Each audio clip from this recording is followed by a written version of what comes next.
running, I feel like nothing. Always feel like I'm running. Both feel we're living worlds apart. It's fucked now, we lost in limbo. Remembering what you said though, when I asked you if we'd make it far.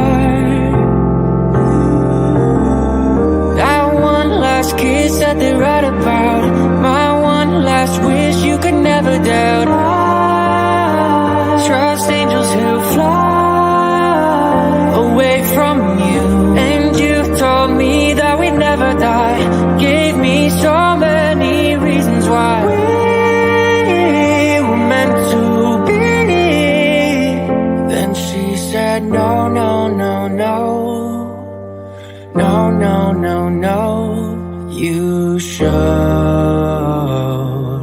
I've earned the cost and now I've paid it. Oh, no, no, no. Oh, please don't go. I know my face a memory erasing.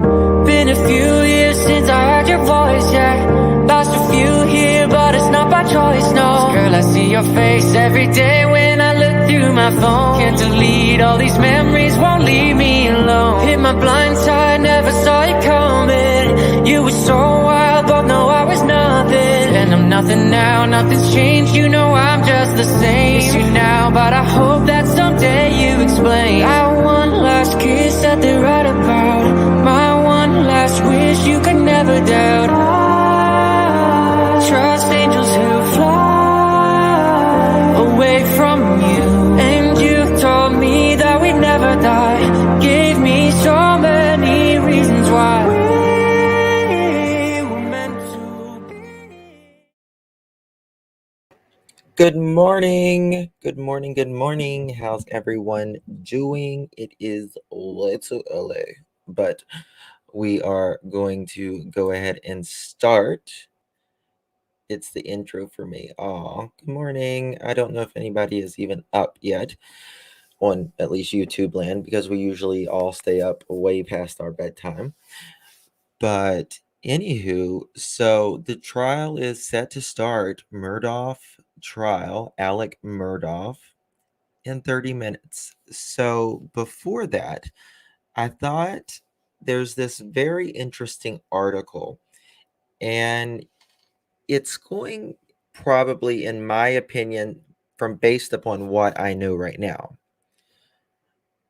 it's going to be the hardest thing for Alec Murdaugh to prove that he wasn't there, because there is a recording that Paul has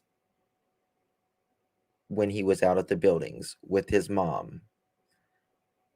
I'm always up way past my bedtime. I know, Casey. I know. So we're going to talk about that. And it's very interesting, to say the least, because how can you say that you found your wife and your child like this whenever you clearly have an alleged video with talking, laughing, giggling with Maggie, Paul, and Alec on tape? That's going to be a problem. It's going to be a big problem. And I want to talk about this before we get started with the trial, because I think it's very interesting. To sometimes after 8:44 p.m. on June 7th, 2021, state prosecutors say Murdaugh brutally dispatched his 52-year-old wife, Maggie Murdaugh, and their youngest son, 22-year-old Paul Murdaugh, near the dog kennels on their 1,700-acre property known locally as Moselle. Now, Paul Murdaugh was hit by a pair of shotgun blasts. And guys, let me tell you, this shotgun blast was a shotgun blast. He was pretty much unrecognizable. Pretty much unrecognizable. It severed his spine, brainstem from his brain. When it hit, his head literally exploded. Very graphic, very terrible. So Maggie Murdoch was killed by multiple rounds from a semi-automatic rifle around the same time her son was killed. At least 2 of Maggie Murdoch's gunshot wounds were inflicted as she was lying wounded on the ground, consistent with initial reports received of the execution-style slaying. So from behind. I don't know if you guys have seen the way the bullets hit her and the way that they shot, through her body. It's wild. So, how do we know Paul and Maggie were alive at the kennels at 8:44 p.m.?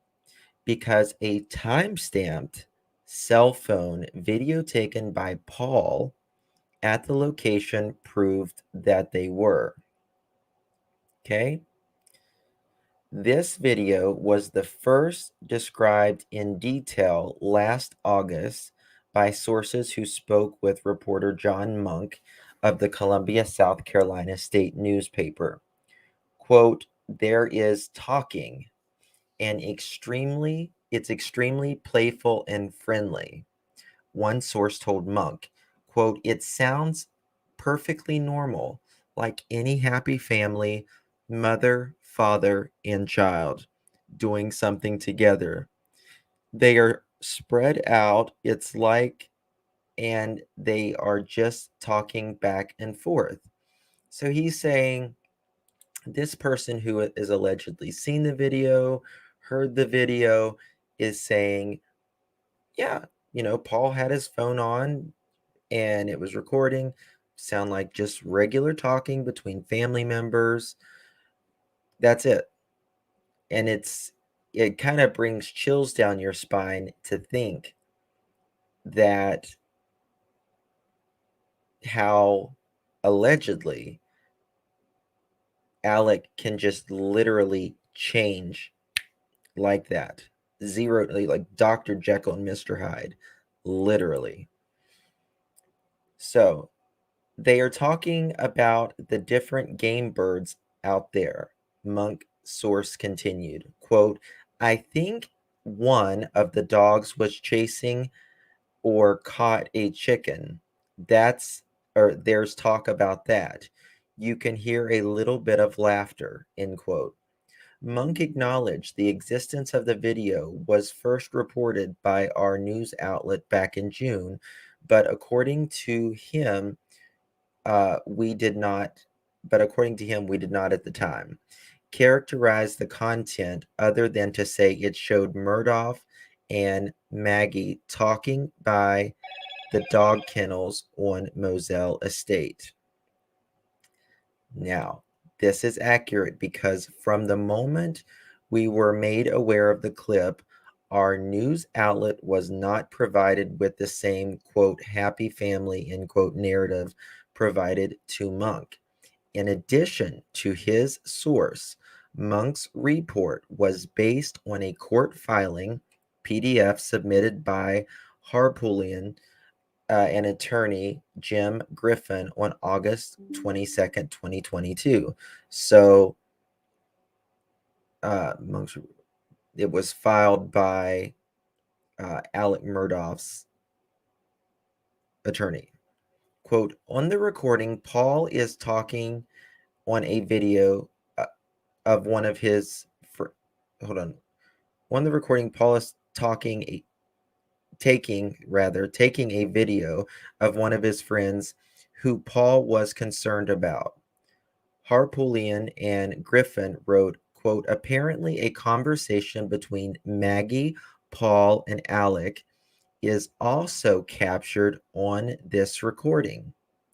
Family members report Maggie, Paul, and Alex were having a conversation about the behavior of one of the dogs. The dog's name is Bubba. Harpoolian and Griffin described the video as convivial, aka friendly, lively, cheerful, or jovial, as was key to their arguments before the court and in the court of public opinion.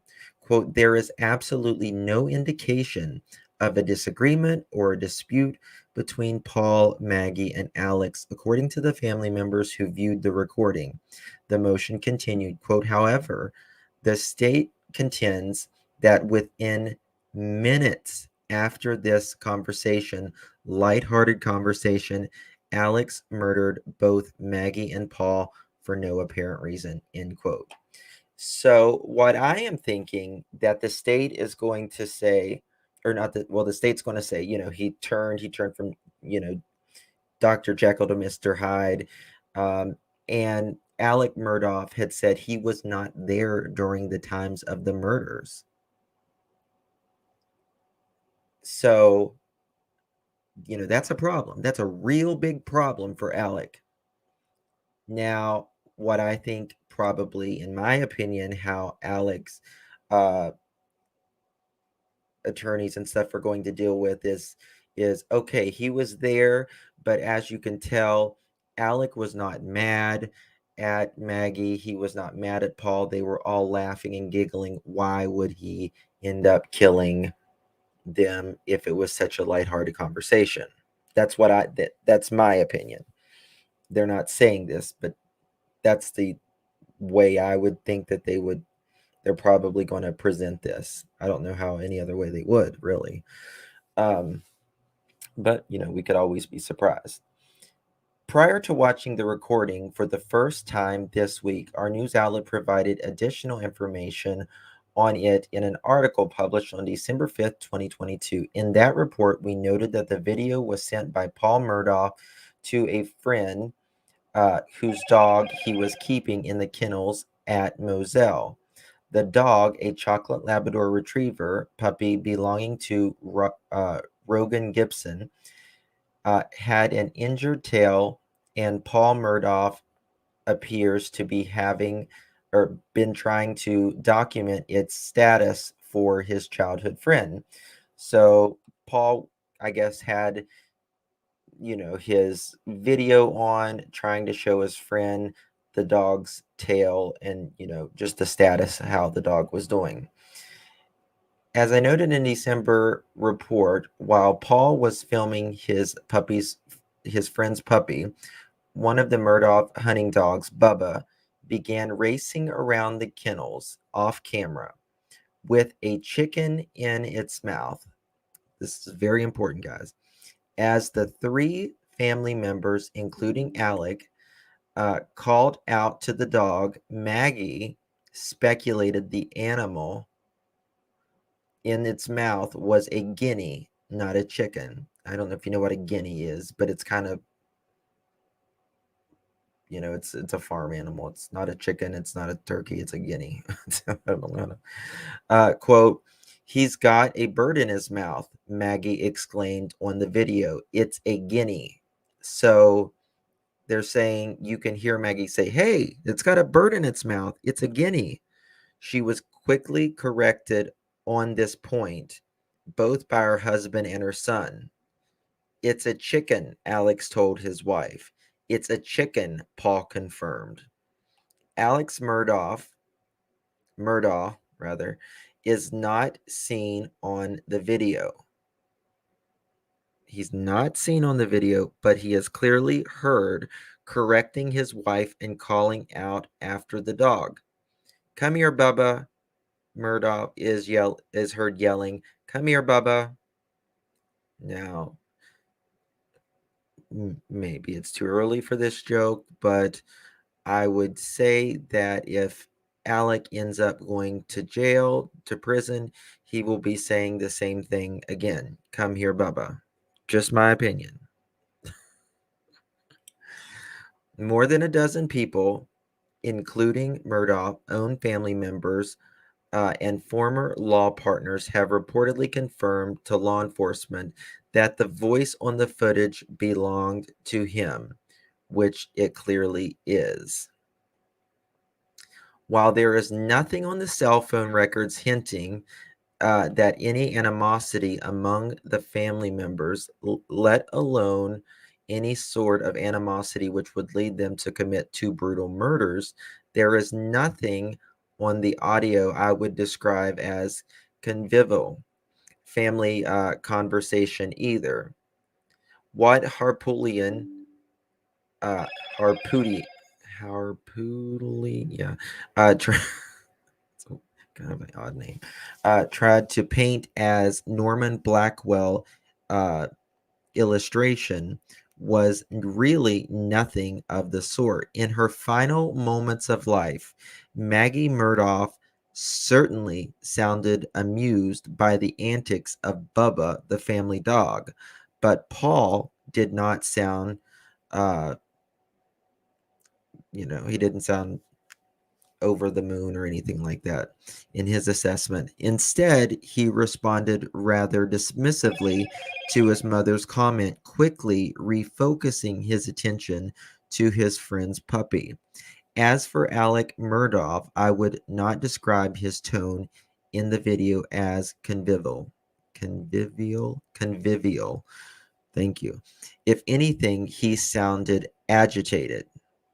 That's interesting. So, they're saying Alec, if anything, if he sounded like anything whatsoever, he sounded agitated. He didn't sound, you know, cheery. He didn't sound really mad or anything. He just kind of sound slightly irritated. Okay. This is interesting. We have not heard this recording yet, and it's going to be a bombshell when it comes out. Now, according to my sources, Murdaugh was confronted by SLED agents about his presence at the kennels during an interview conducted in August of 2021. Initially taken aback at the assertion, Murdaugh informed investigators they were wrong about the key point of information. Quote, "No," he told them bluntly. Murdaugh later qualified this denial by saying there was no way he could have been at the kennels at the time that the video was filmed, quote, "unless my timing is wrong," end quote. So, I mean, your timing is going to have to be way freaking off.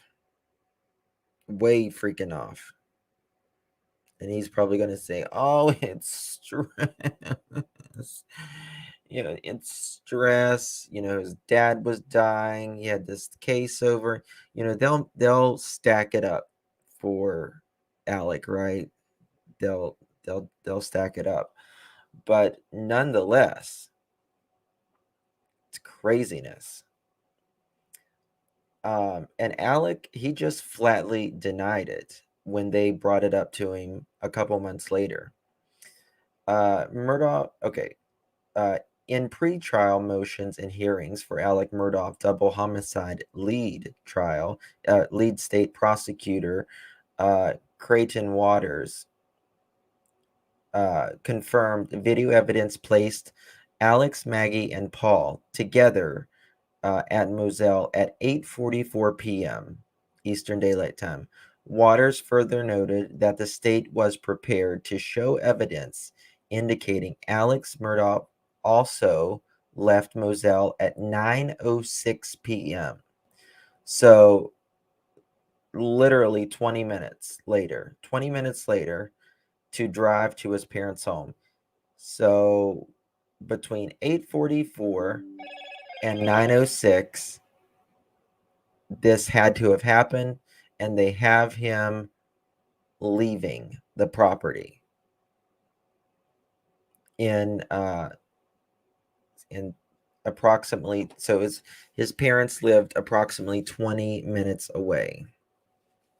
In addition to the kennel video, this news outlet has also obtained the first crime scene photo from Moselle.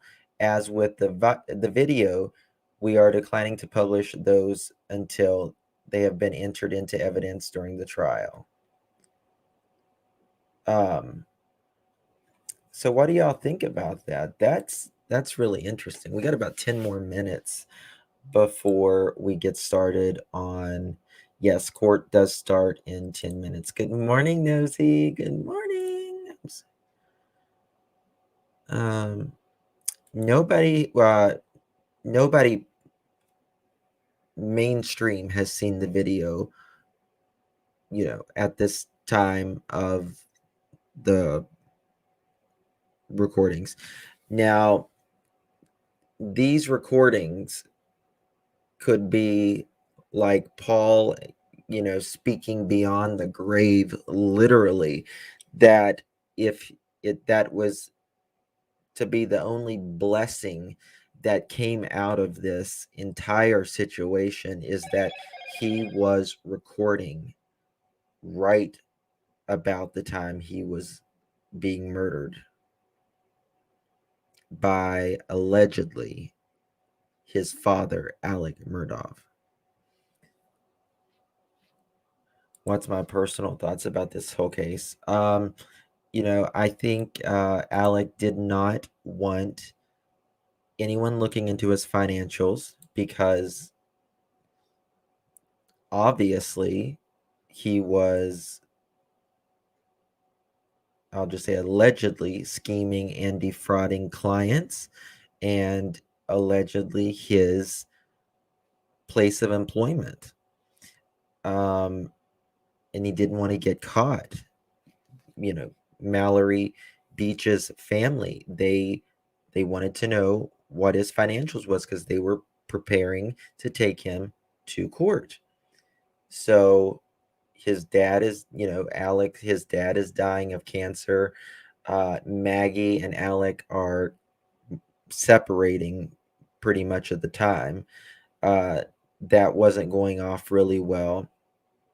And his son, Paul, it was all happening because of Paul's, drunk boating accident, and a girl was killed. And he didn't want his financials open, so he wanted sympathy that his son and his wife was brutally murdered, thinking that this was maybe a revenge killing because of Mallory Beach's death. And it simply was really bad timing because it was right then was when they requested the financials, and he didn't want anyone in there in his financials. So he did the unthinkable, in my opinion, and murdered his wife and son. How do you look at your child and with that kind of GUN and look them in the face and, hey, Rick, good to see you, good morning, and take their head off? I mean, the top of his head literally came off. It literally came off. Let me day 2 of trial. The life of Alec Murdaugh is bizarre. It is okay, I'm trying to pull this up for us before it starts. Are they breathing? No, ma'am. Who exactly is this guy? Everybody knows the Murdaughs. It's a household start, name. here in just about who knows where this thing is going to end. This case needs to be resolved. We need to put this behind us and move on. It's not a good look. And then live coverage a today, couple months only later, on Court TV. you say that you were shot while you were changing a tire on the side of the road. That does not happen. It doesn't happen like that. And you take the longest route humanly possible on this back road. I was born at night, but not last night. Sorry. So he had time to wash off gunshot residue. I think that they will still, if they did gunshot residue test, I think they will still be able to test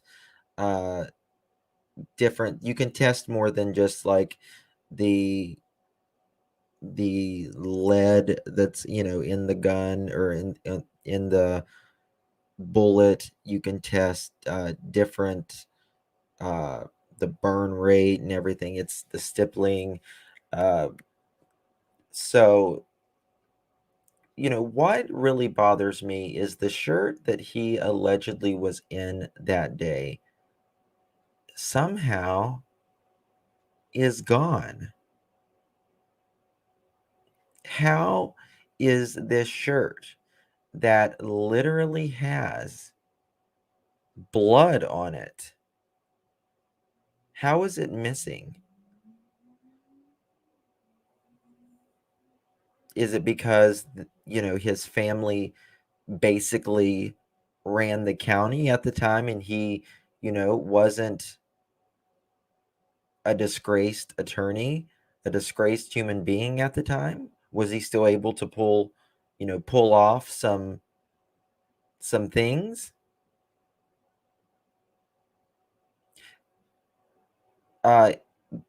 Dark Diamond, they have a picture of it, but they don't have it in evidence that I'm aware of right now. There is a picture, but I have not been. If you can show me where it is, I would love to see that. I've only been able to see photos, and I have not been able to say that it's in evidence, that they just have the photo of it.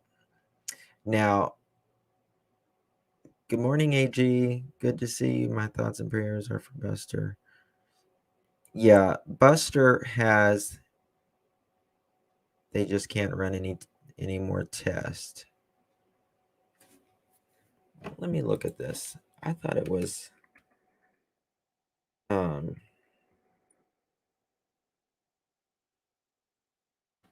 shoot.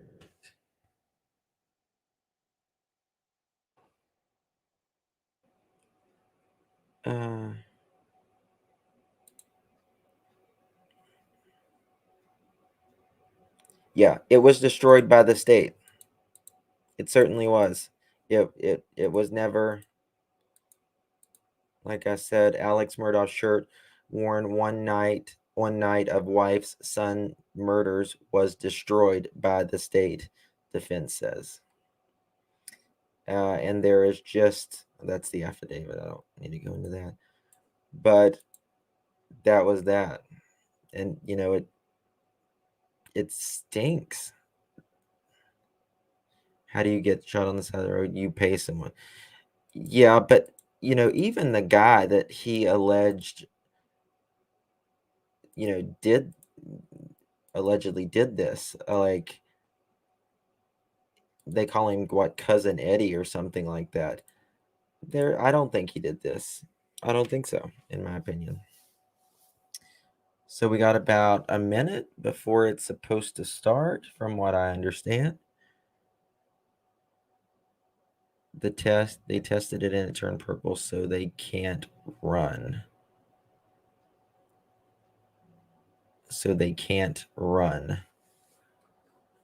Well, regardless of whether they can run a test or not run a test, why was it destroyed? I mean, this was going to trial. You don't destroy evidence before you go to trial. I mean, it's screwed up. It really is. Yeah, I mean, you just can't do that. So this is day 2 on trial, and it's coming up, and I can tell you that the state and the defense are supposed to have bombshells come out in this case twist and turn, and it's going to be drama. When I thought they were joking about cousin Eddie Lordy. No, no, there weren't, Flo. Where was the oldest son when that happened? ZA, I believe he was in college or something like that. It was what I want to say. Okay, here we go.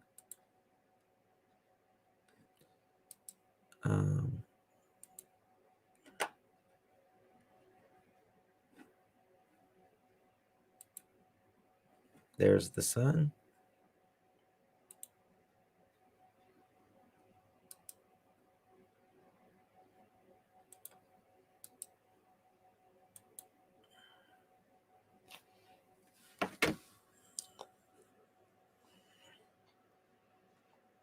Then I'll get the microphone.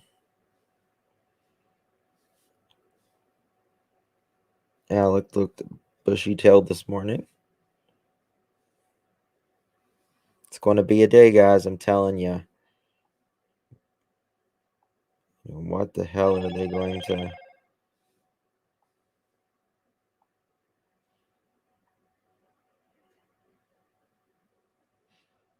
Give me just 1 second.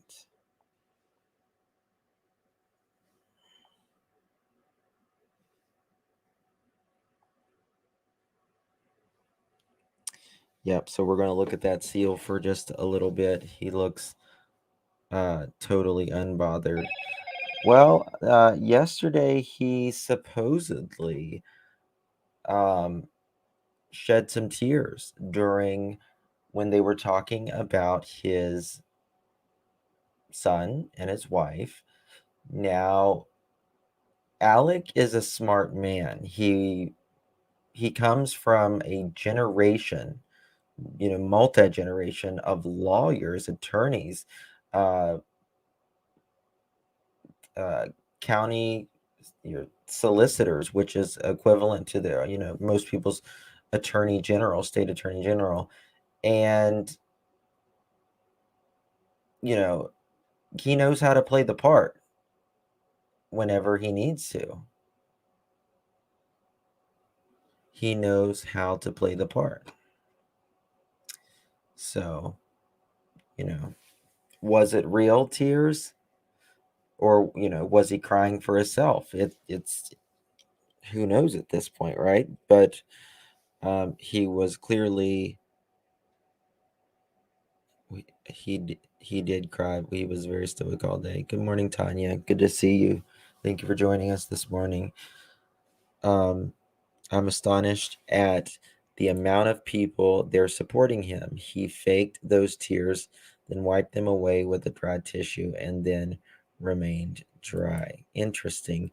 I know the first day, I think, when they were selecting a jury, the only person who came that day, I believe, was his sister. Now, yesterday, there was his son. I don't know. I don't think he has a whole lot of family there. I know the first day when they were picking the jury and stuff, he did thank his sister for coming. One of his sisters, he told her that he loved her, and that was that. But it wasn't nothing major of anything at that point, really. I think he's playing a role, and you think they're fake tears. Well, I mean, respectfully, who is lawyers can really, being an attorney, you have to make people think. You have to make people feel with their emotions, right? It's almost like being an actor or an actress. You have to play the part. You have to get this story. You have to, can put doubt in the heads of people, or you have to put, solid evidence in, and really explain it to the jury. And so, in a sense, you are, you do multiple things as an attorney, but more than anything, you want that story to get across to that jury, whatever side you're on. If it's with the state, it's to prosecute whoever, and if it's for the defense, in a murder, it is to sow doubt, to try to get everything thrown out that you can, and to sow any doubt, because all it takes is literally one person in that jury to say, I'm not convinced. And you know what? You are set free. You are set free. So this case kind of worries me sometimes because I feel like it's going to be the OJ case of South Carolina. I'm just so afraid that he is going to get away with this, in my opinion. And I pray to God it is so planned and scripted. We are watching a movie, basically, in my opinion.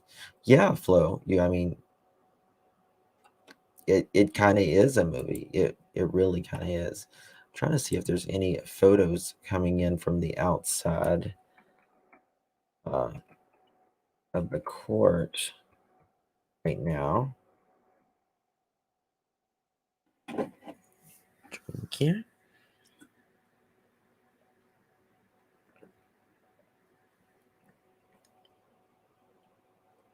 Okay, here's Buster arriving. I'm gonna pop this down as soon as it starts.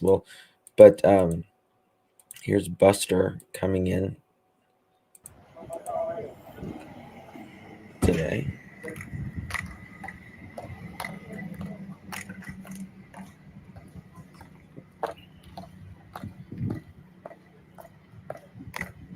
Good morning. And it's this is a place that they are all so familiar with. This is little Alec Murdoch crying yesterday, right? Bull butter. Money talks, you're exactly right. Buster Murdoch. I mean, no offense, but who names their kid Buster? Am I wrong? And here was Alec getting out of his limousine today. Get out your limo, Alec. Get out your limo, honey.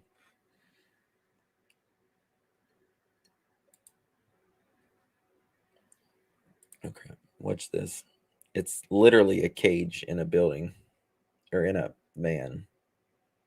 Why wasn't this trial moved? I mean, I don't know. It's a good question, but judges on. Okay, here we go. Let's go. Thank you. I didn't see.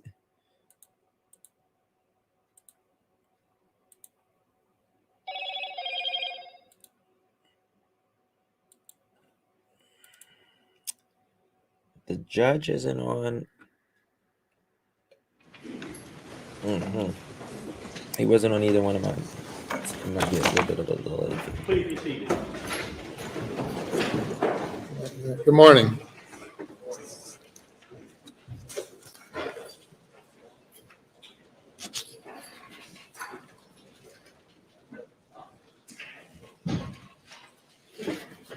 An email was sent to my chambers at 5:52 p.m. yesterday by someone by the name of Chris Wilson, who I don't know whether it's the Chris Wilson who's on the witness list or not, complaining about the violation of my court order prohibiting the disclosure of the identity of jurors.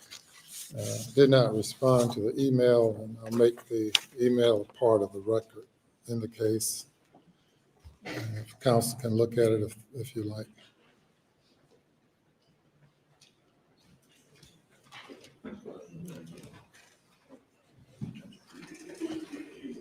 What do y'all think about the judge?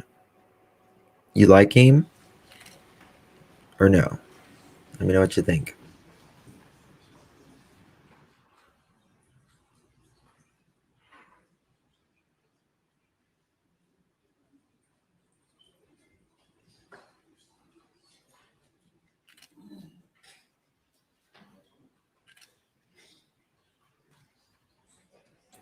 Very odd. Very odd. I like him. I like the judge. I think he seems pretty fair. Just an kind of like a no nonsense Southern gentleman judge.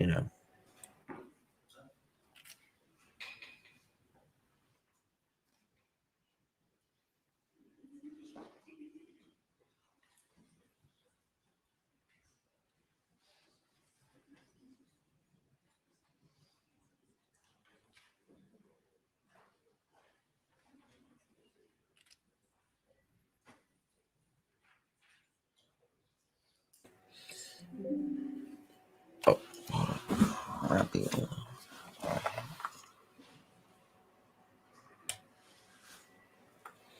Yeah, I mean, we don't necessarily. Yeah, we definitely don't need nice, but I mean nice as in, fair.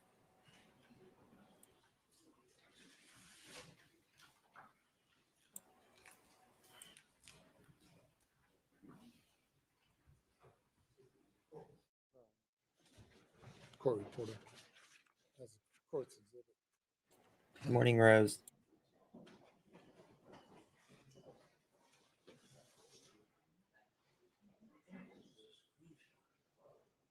The court's exhibit number 2. No, I don't need it. You can keep it. Any comment by the state or the defense? No, Your Honor, none from Mr. Murdo. None from the state, Your Honor. No.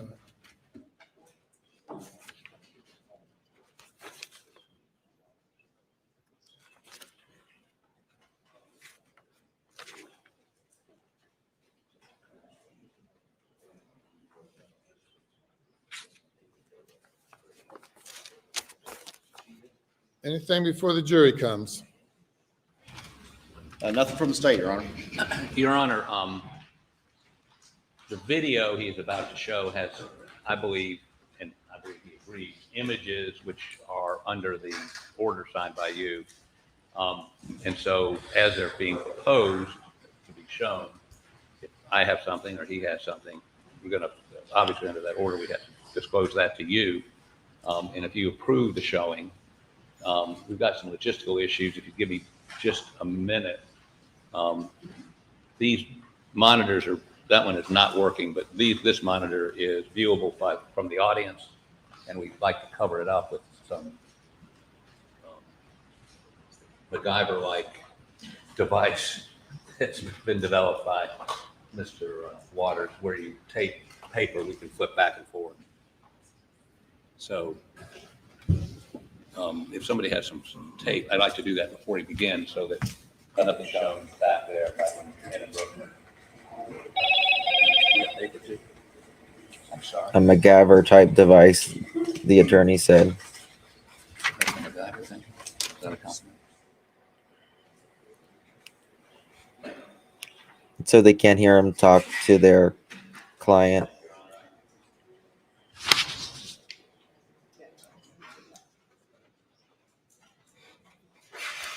They- Getting technical in South Carolina here. Advanced mic cover up. The new mic cover upper 9001.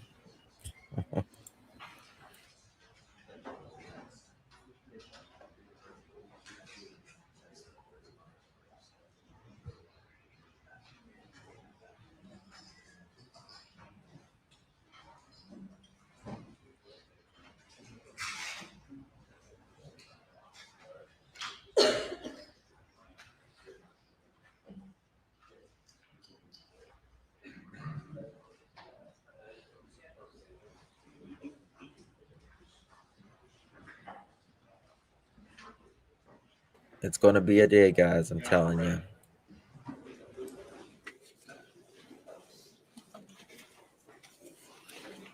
You may bring the jury.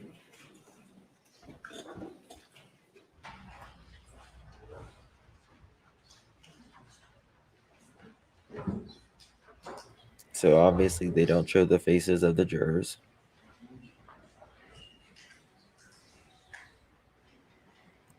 Now, the jurors are going by the honor system. That they're not sequestered in like a hotel room or anything. They do get to go back to their home. They can't be on any social media, any news, talk to anyone about the trial, and that is based upon the honor system. And there is also 6 other jurors in waiting if one can't perform their duties as well.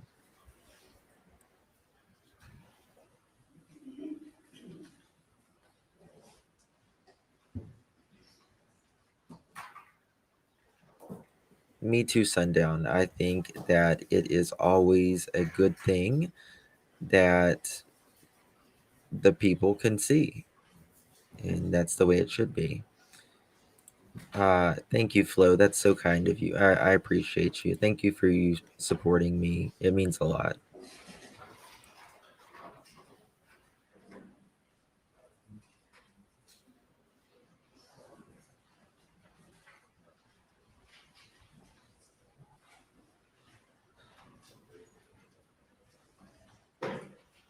Just waiting for the jury to file in there and take their seats and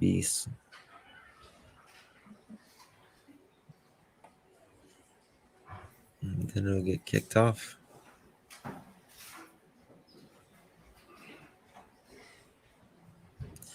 You're exactly right, Team Rose. There's that antifreeze trial, is what they're calling it, I believe. There's several rather high-profile cases going on right now. Now, Murdoch being the biggest one, I would think, of them at the moment. But we have Lori Vallow, Chad Daybell coming up very soon in Idaho. That is going to be an immensely huge trial. ZA, welcome to the Justin for All family. Guys, welcome ZA to the membership on the channel, and say hello to your brothers and sisters, ZA. Good morning. Welcome back, ladies and gentlemen. For day number 4 of this session of court, day number 2 of this trial. As I instructed you prior to us commencing yesterday with the opening statements, you're not to listen, watch, or read any news accounts of this case or discuss it with anyone or allow anyone to discuss it with you or in your presence. Has that occurred as to any jurors?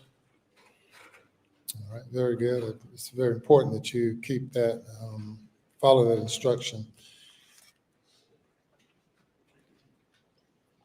I know that many of you are not accustomed to sitting for long periods of time, and certainly not in settings like this. But if at any time you need a break, notify the bailiff, who will bring it to my attention, or raise your hand so that I can see, and we'll take a break at any time any juror would need a break, or any court participant for that matter. We're ready to proceed by the state. Yes, we are, Your Honor. Yes, sir. Your Honor, the state would call Sergeant Daniel Green.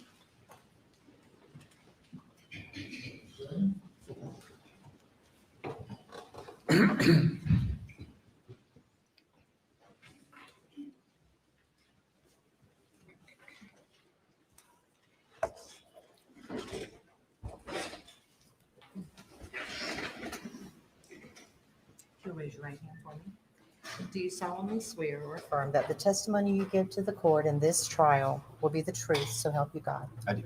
Thank you. You may have a seat. Adjust that microphone so that it fits you comfortably.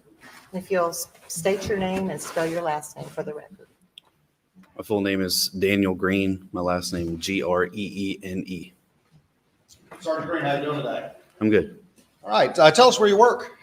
I work for the Colleton County Sheriff's Office. Okay, and your rank is sergeant, obviously, is that correct? That's correct. Tell us just a little bit about yourself. Just give us just a little bit of your background that led you to your career in law enforcement, if you would, please. Sure. I went to school here, grew up here, went to college at Charleston Southern University. I got a degree in social studies education, taught for a little while, and then got into law enforcement. Just kind of fell into it and liked it. And I've been here since 2014. You started with the Sheriff's Department in 2014? That's correct. All right, and what was your first job that you did, or how does your career progress? I started at the jail. I worked there for just over a year, and then I was moved to the road patrol. I was on road patrol for several years, moved up the ranks to sergeant, where I was a road patrol supervisor, and now I'm a detective. Okay. When did you become detective? Earlier last year. It would have been June of last year. Back in June of 2021, what was your job at that particular time with the Sheriff's Department? In June of 2021, I was a road patrol sergeant supervisor. All right, and explain how that works. What's your exact role as a sergeant and a road patrol supervisor? So for the most part, I'm assigned a team consisting of 3 to 4 deputies, just depends. That include a corporal as well as several other deputies. My job primarily is to supervise them in their in a 12-hour shift. We answer calls for service.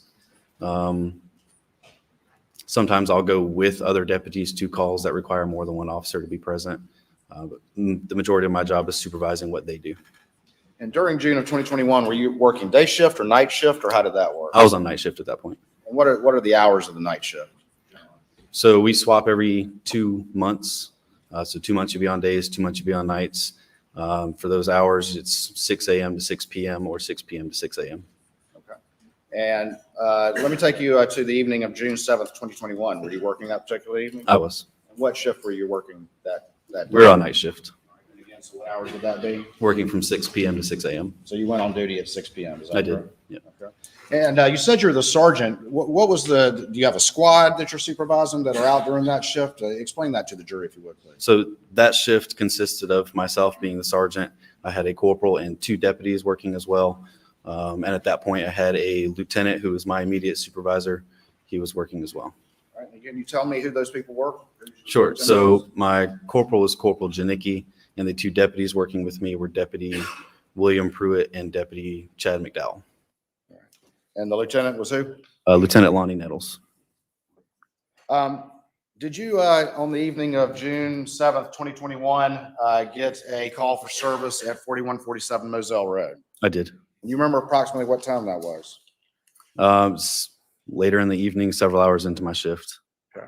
And did you ultimately respond to that location? I did. What was reported to you that led to the call for service from the dispatch? That there was a caller who stated he had found his wife and son shot. And so tell me what happens then. You get that report. What do you do? So I get that call for service. Obviously, we immediately respond. In situations like that, we would respond with lights and sirens to get there as quickly as possible. You're driving fast to get there? Yes. The lights are on? Lights were on, siren was on. I think it still took me close to 20 minutes to actually get to the scene from where I was. But You have to ask dispatch to clarify the address? I did once I got out there. It's a very dark area, very rural area on Moselle Road. There were not a whole lot of residences in the area, and I did need clarification once I got out there to confirm the address. Then I located the address on a mailbox across the street from a driveway. So you saw the mailbox in the driveway you entered, is that correct? That's correct. The driveway that you entered that had this mailbox, where did it ultimately lead? What structures were there as you pulled up to the scene? As I pulled down the long driveway, when I got to the end of it, there was a dog kennel area on the left as well as a shed area on the right. And that was the driveway with the mailbox, correct? That was. Is this location where the scene was, is it in Colleton County? It is. Tell me just a little bit before we get into more specifics. What was the, you said it was dark. What was the weather like? What was the conditions of the scene or the weather in the scene like? So quite normal for June around here. It's rather hot and humid. It had been raining a little bit off and on that evening. It was not raining at the time that I actually responded to the scene. Were you the first law enforcement officer or first responder on the scene? I was. Were there others, other first responders following close behind? The additional first responder that was directly behind me worked for Carlton County Fire Rescue. He pulled in almost the same time I did. When you would arrive at the scene, before we talk about, what you actually experienced at this scene, what is your main job at a scene like this? What are you there to do as a first responder, the first officer on the scene? Yeah, so a major crime scene like that, my job is to get there, secure the scene. And what I mean by secure the scene is ensure that there are no individuals there that would potentially cause harm to additional first responders coming there or any witnesses or victims that are already on scene. Preserve any evidence that might be there, and then wait for investigators to arrive as I gather information from anybody else that is already on scene. Okay, so you're going to gather basic information, but your job's not to investigate it in great detail. That's correct. Okay. As you arrived at this scene, again, what had been reported to you by dispatch? That a male caller had called and said he found his wife and son shot. And from that report to you, about how long did it take you to ultimately make it onto the scene? It was roughly about 20 minutes. Okay. When you arrived on scene, when you said one of the things that you do is secure the scene, were you at all concerned about any perpetrators still being there at that point in time? When I arrived, not necessarily, just because he had already been there for quite a while. Whenever he called, it seemed the way the call came in that he discovered them like that and that there was nobody else there other than him and the wife and son. So you're the first officer on scene, but you're not thinking the perpetrators are still there. It's something you have to keep in the back of your mind, but not necessarily at the forefront. Okay. You didn't come in hot with guns drawn or anything like that? No.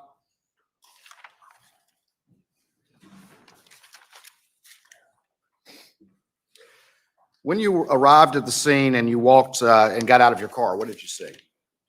So as soon as I got out of my vehicle, I was walking down the rest of the driveway, which went between the dog kennel and the shed.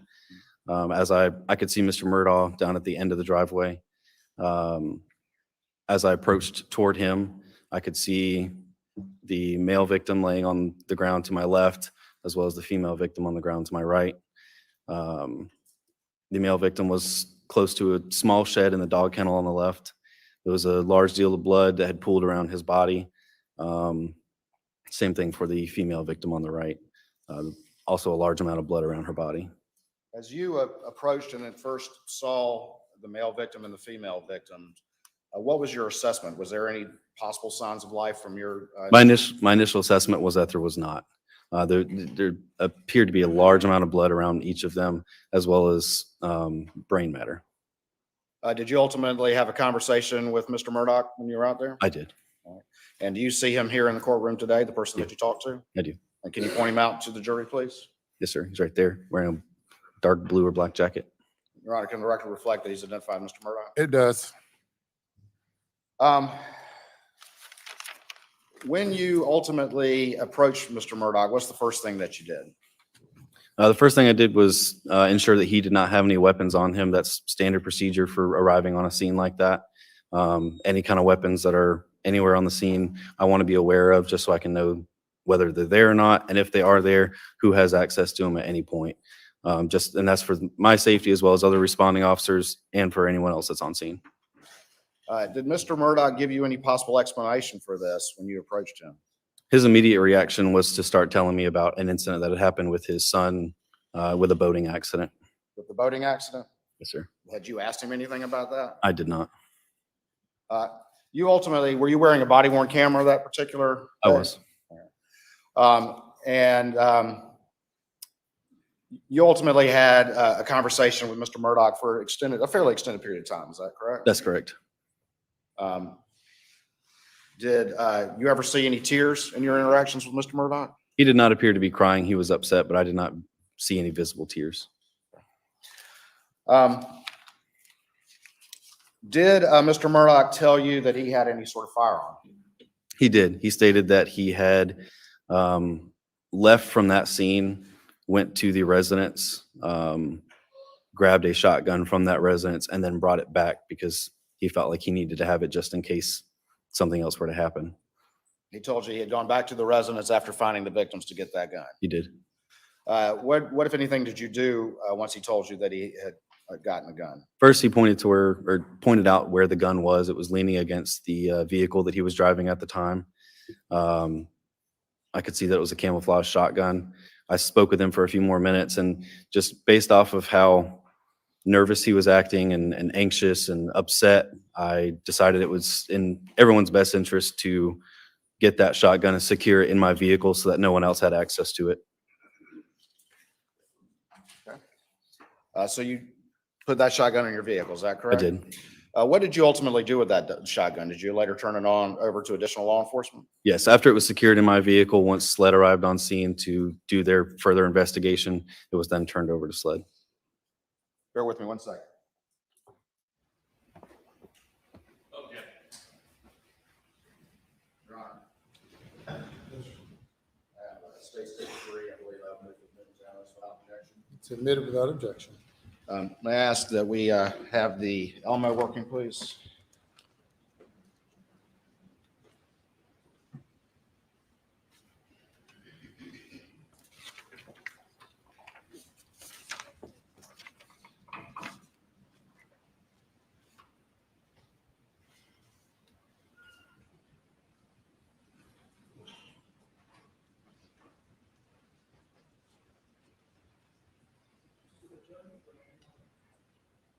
Judge, do you want to see it first? I believe it's submitted without objection. It's not a graphic image. Proceed. Thank you, Your Honor. May I publish it to the jury? Yes.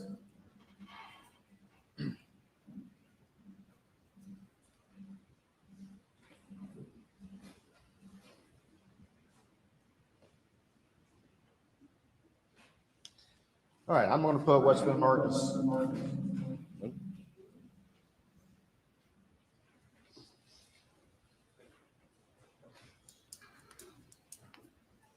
I'm going to put what's been marked as State's Exhibit 3 up on the screen and see if I can get it the right way.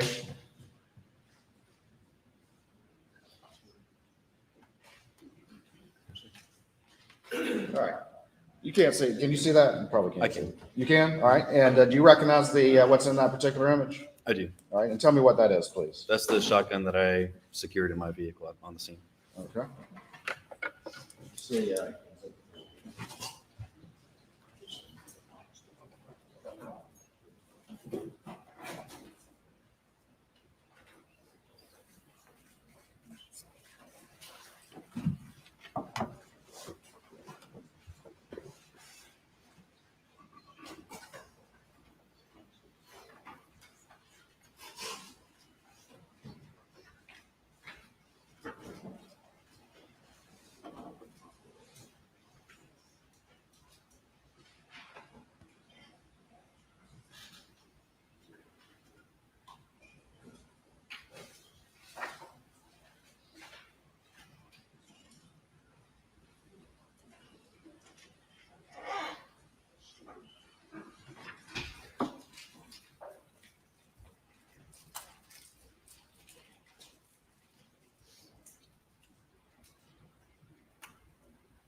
Proceed, Mr. Waters. yes, sir.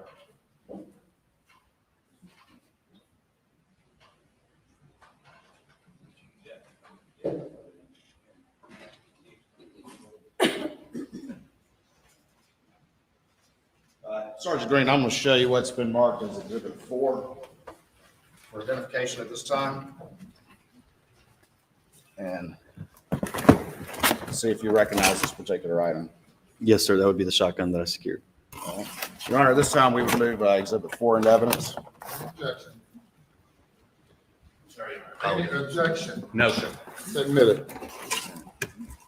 May I have Sergeant Green show this firearm to the jury? Yes. I'll be sure not to point at anybody, of course.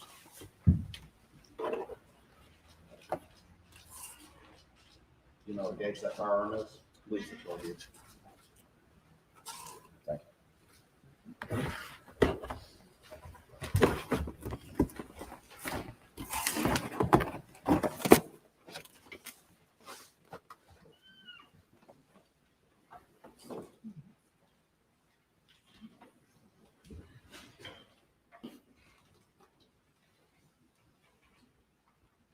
All right, Sergeant Green, I'm going to show you one other document before we move on to some other matters.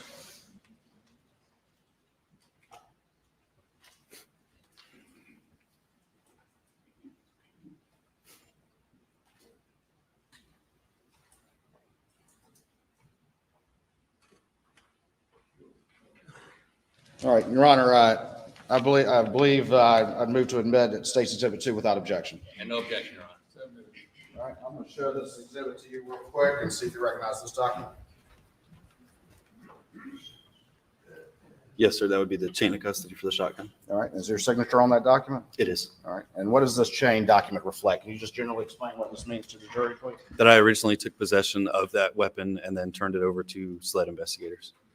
May I publish this exhibit, Your Honor? Yes.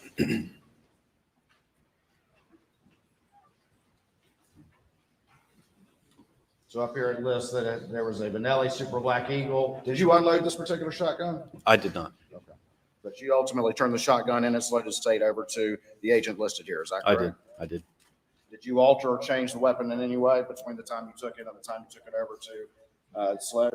No, I didn't manipulate it in any way.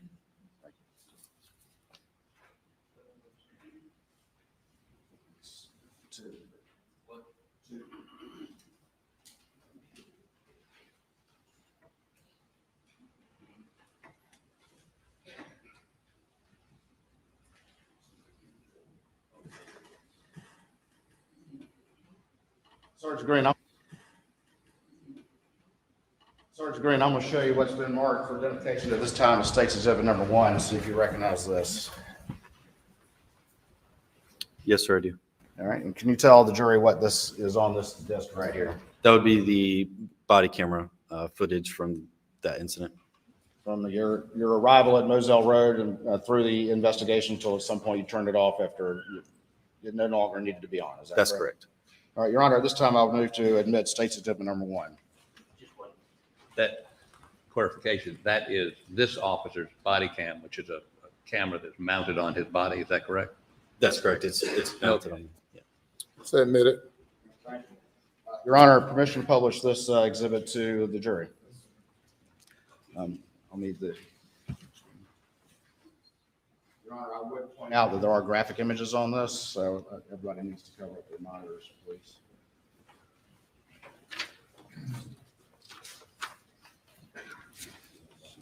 Parties to control what is presented and published in accordance with the court's order. The parties to police that yourselves. Your Honor, we intend on covering the screen up when he gets to the graphic images and then uncovering it. They come pretty quickly, as you. I remember. So Mr. Griffin's ready.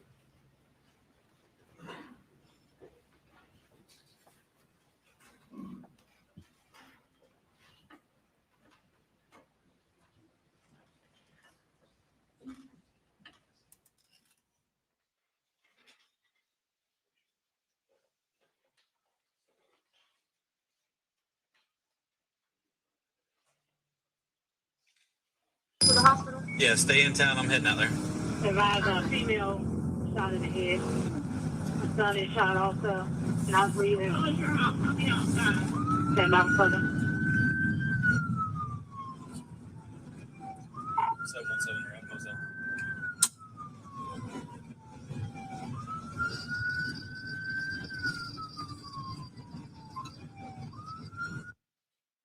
Sergeant Green, this is your body cam video, is that correct? That's correct. The first 15 minutes or so of this video are you running code, running at full speed or at least reasonable speed to get to this scene as fast as you can. Is that correct? Yes, sir. My lights and siren were activated so I can get there quickly.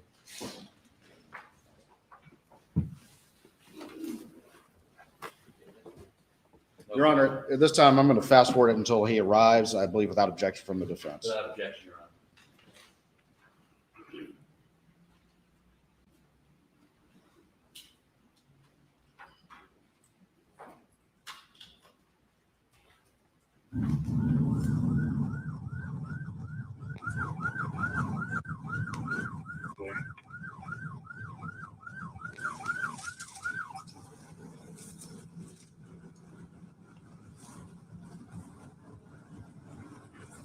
Central on Bay 1 police station at Moselle on Crosswalk. Okay, 20.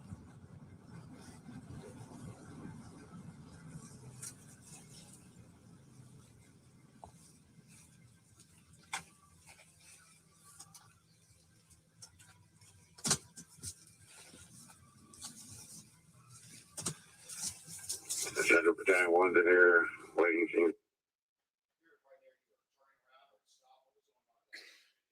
Past the driveway that I was supposed to have turned down. Like I said, everything's kind of dark out there. It wasn't clearly indicated, so.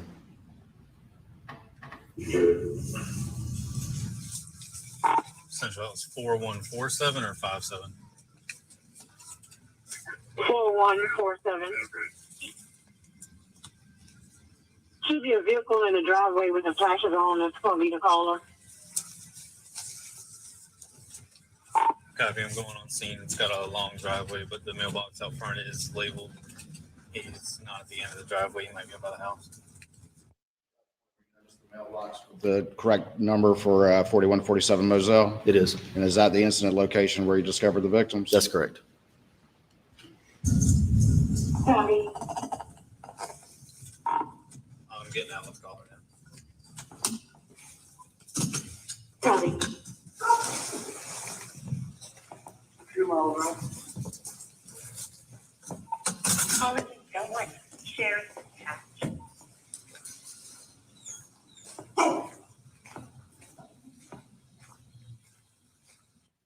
Right there to the left of the screen. What did you see right there? To the left was He looks very Paul's upset. body. He was laying face down on the ground. Large pool of blood around him, as well as a great deal of water that was immediately around his body. Was it that water? Was it just around? Was it down the entire kennel concrete pad, or was it mostly just? No, you could see walking down the kennel as I got out. The closer I got to Paul's body, the more water there was. Had it been raining enough at this point in time to wet the entire to cause that amount of water? Objection, Your Honor. Calls for speculation. Objections overruled. Answer the question, please. I don't recall if it had been raining a whole lot that evening, but given where the water was, it did not appear that rain had caused that water. Ladies and gentlemen, there is an objection. If I sustain the objection, you are to then disregard the question and any responses. If I overrule the objection, then you may consider the responses and the question is deemed appropriate. You may proceed. You're going to be hearing a lot of objections. Backed it up just a little bit, apparently too far, so I'm just going to roll from here again.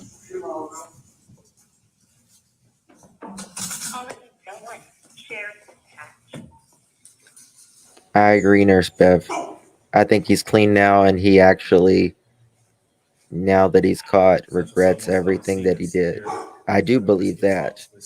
But at the time, he was So on the right would hungry be addict, Maggie's you know. body, also laying face down on the ground. Large pool of blood around her head. And we see an individual standing. Who is that? The individual standing in the background would be Mr. Murdaugh. The person you previously identified in this courtroom? That's correct. And just to be clear, this location that you're standing right now is in Colleton County. Is that correct? It is, yes. I want to let you know because of the scene, I did go get a gun and bring it down here. It's in your vehicle? Do you have any guns on you at all? No, sir, it's leaning up against the side of my car. You're fine, man. You're fine. Turn around for me. I don't have it. Okay. Yes, sir. I see that. Okay. This is your wife and son? Okay.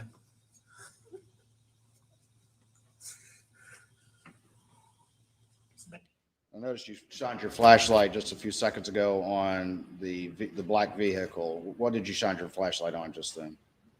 You could see the shotgun leaning up against the side of that vehicle.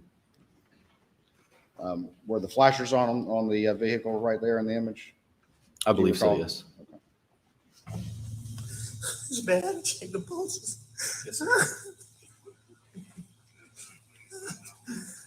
This is the firearm you brought from inside the house? Sir, yes, sir. I went and this is a long story. My son was in a boat wreck of months back. He's been getting threats. Most of it's been benign stuff we didn't take serious. Okay. He's been getting like punched. I know that's what it is. Okay.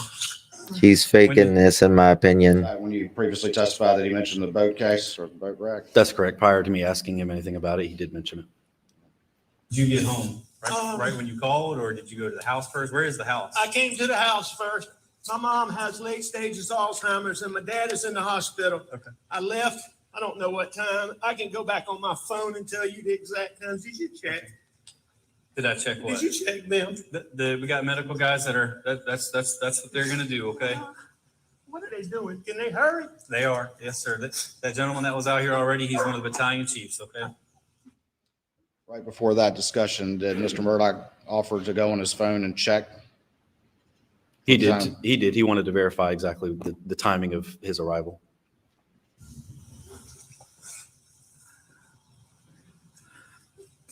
How did you pull up? You from back there? I went to the house and they weren't home, which was odd. I tried to call. Okay, And then I knew they had been down here before I left to go to my mom's. okay. And so that is loaded. Okay. You might want to unload it. But Is this the only firearm with you? This is the only one, or is there any more in the truck? I believe that's it. You think that's the only one? Okay. I'm 99%. Do you normally certain that's have right. any other firearms in your vehicle? I don't, but Okay. occasionally there's a pistol in there. Okay. So you're putting something on your hands. What are you doing right there? Those are just gloves so I could put on my hand to limit the contamination of any evidence. You put those on before you handle the firearm. Is that Yes. correct?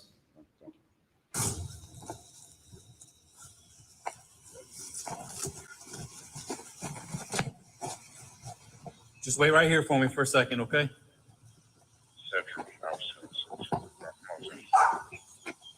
Copy.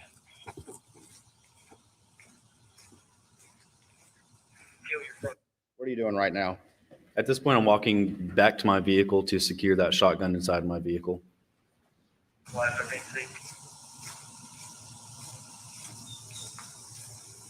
We can actually see you holding it to the left of the screen. Is that correct? That's correct. That's me holding the barrel of that shotgun. Explain to us real quick a body worn camera. Where is that located and where are these images coming from? I generally put it right here on my chest, dead center of my chest. And how is it activated? How is it turned off? Can you explain that to the jury a little bit? as well? So most of these cameras are activated in the patrol vehicles that deputies on patrol have. They're activated whenever you activate your blue lights. So as soon as I turn my blue lights on, it activates my dash camera as well as my body worn camera. And then how do you ultimately turn it off? It's got a button on the front of it that you can press. If it did not originally activate it, you would press that button to turn it on, to start the recording. And then whenever you're done recording, you press that same button to stop the recording. In this particular instance, how did it get activated? Was it when you turned on your blue lights to run code to the scene? That's correct. It was activated with my blue lights. And I've used the term run code. Do you know what that means? Yes. And can you explain that to the jury, please? Sure. Running code is just whenever you turn your lights on as well as your siren to get wherever you need to get fast. When you're moving quickly to respond to an emergency situation. That's correct. 653 outside.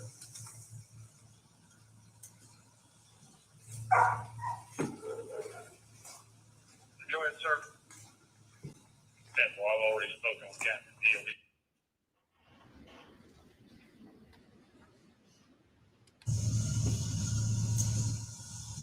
Right there, you laid the shotgun inside your vehicle. Is that correct? That's correct. I laid it in front of the passenger seat in the front. Did it remain there until it was turned over to SLED? It did. Go ahead, sir. To the left of the screen, again, that's where the Paul was. Is that correct? That's correct. That's Paul laying on the ground. And is that where you saw the water that you It is. described earlier? It is. Well, he's looking at, we've got crime scenes in contact with him. He's also going to give us the assistance of a couple of field agents. Roll that. No, They are dead, aren't I they? just turn on those. Yes, sir. That's what it looks like. Randy. All the chance.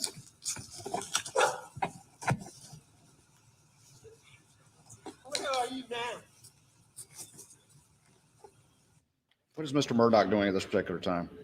He's on the phone pacing around talking to someone. I'm not sure who he was talking to at that point. Did he ask you to confirm if they were dead? He did. He asked multiple times while I was on scene. Did you ever see him, any tears, any physical tears? I did not. Did you ever see him approach the bodies? I did not see him approach them. No. Did you observe any visible blood on him? There was no blood on him that I could see.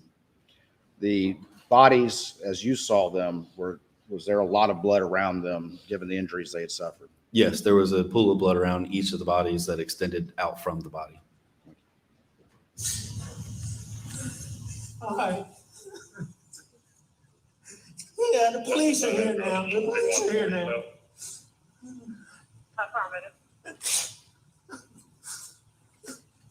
That's my brother. Okay. When was the last time you were here with them, or talked to them, or anything like that?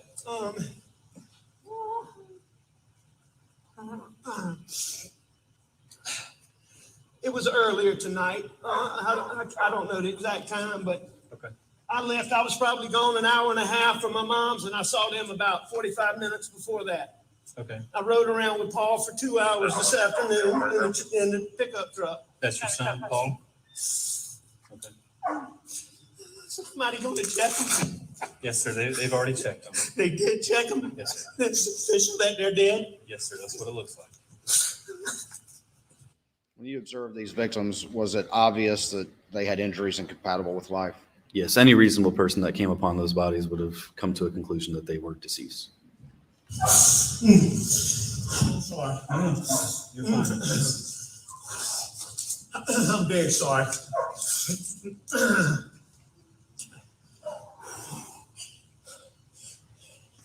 Gotta call her parents.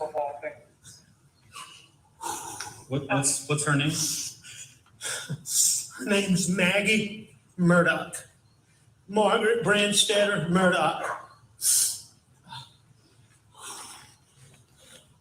How you doing? What's her birthday? Pause it right there. What did the defendant just say? Let me back it up. Margaret Brandstetter Murdoch.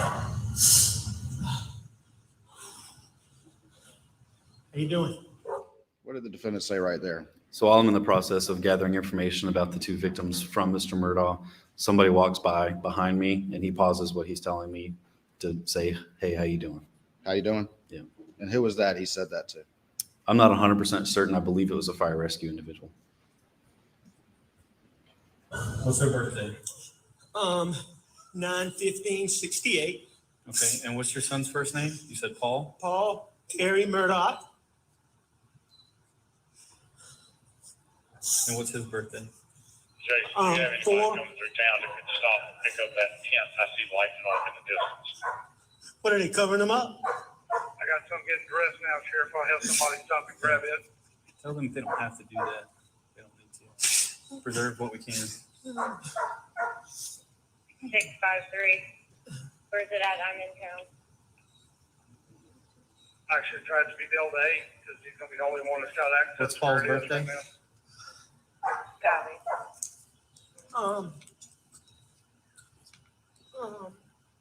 April 14th, 1999, sir. Put it up as wide as you can. That's fine. You said 99? Sir? He was born in 99? He was born April 14th, 1999. Okay.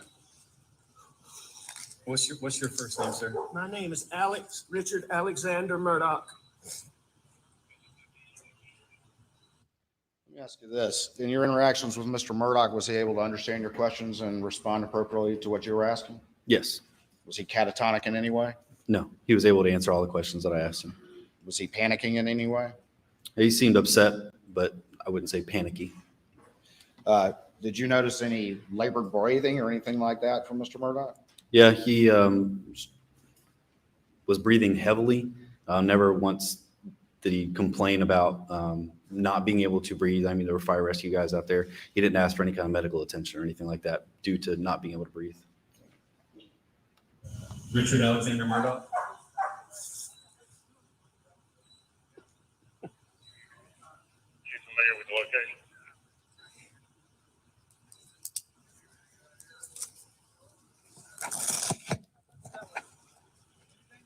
No. Sure. Hey, Cody, come around the truck and then go to the building. Come around the truck and then. The set of prints also behind the trailer there. Yes. I don't know if it's from What's that? ours or not. There's a set of footprints behind the trailer there too. Who's that individual right there? I'm not sure of his name. I just know that he works for Colleton County Fire Rescue.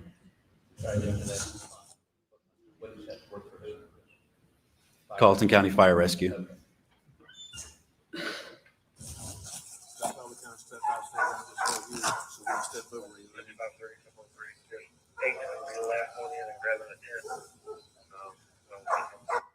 In the background in the center of the screen, it looks like somebody's doing something with some yellow tape. Can you explain what that is to the jury, please? That's correct. That's Deputy Pruitt, one of the deputies that I supervise. I instructed him to put up crime scene tape to include that vehicle. We put up crime scene tape to try to keep people out of the immediate crime scene area, preserve any possible evidence that's there. At this point in time, had you noticed any evidence of firearms such as casings or spent shells or anything like that? Yeah, as I was walking through, you can't necessarily see it on my body camera, but as I was walking through, I could see shell casings, particularly around Maggie's body. All right. And a shell casing, would they be for like a rifle round or a pistol round? They appear to be rifle rounds. And could you tell just from walking by what type of ammunition at that point in time? I couldn't tell what type. I could tell that they appeared to be rifle, and that's about it. And again, you weren't stopping to collect those. You were managing the scene as you described before. That's So- correct.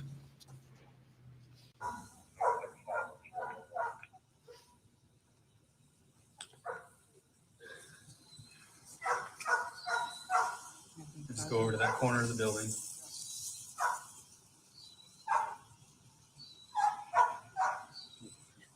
I'm almost to you. Let me see what we have first, and whether or not we're going to handle that part or not. What are you shining your light on right there? So there in the background behind where Mr. Murdoch is standing, you can see several sets of tire tracks. The grass was really wet that night, so those tracks appeared to be really fresh. So it caught my eye. All right. And why did it catch your eye? It just seemed odd that it appeared to be that many sets of tire tracks since he said he'd pulled up, went to the house and came back. It just appeared that there were more than just that. It appeared that there were more tracks than just that. That's correct. I see quite a few tire tracks in here. Were any of these you going in and out? No, I came in here and I left one time and I came back. Okay. The rest of them, maybe Okay. from earlier, but Okay. only two are mine. Did you go out this way at all? No. Well, that's right.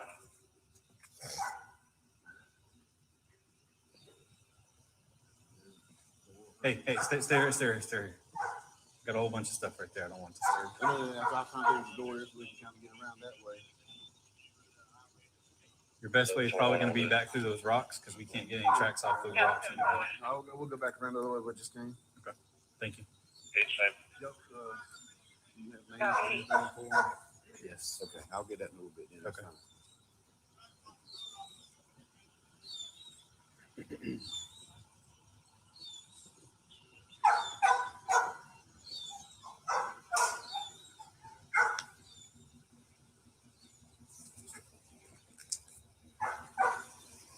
Whose vehicle are you approaching right now?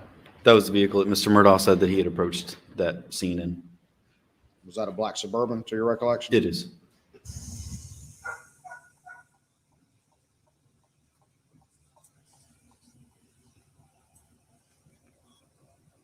What unit's 23 on Moselle? I'm 7 unit on scene. Are you behind the house?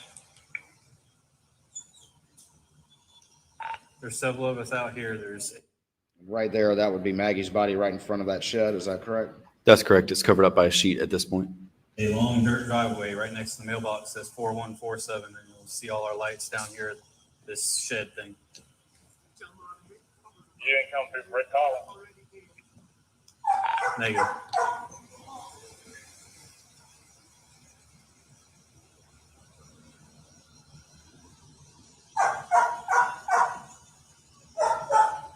Delta 89 on duty, going out to Moselle.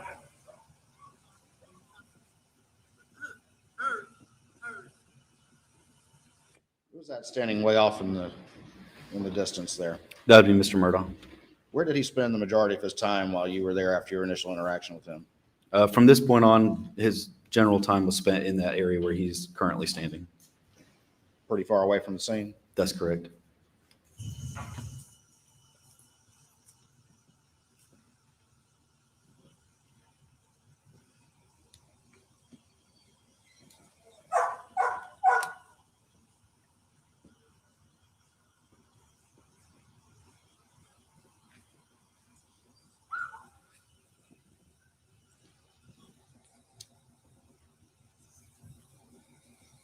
Delta 8, 653.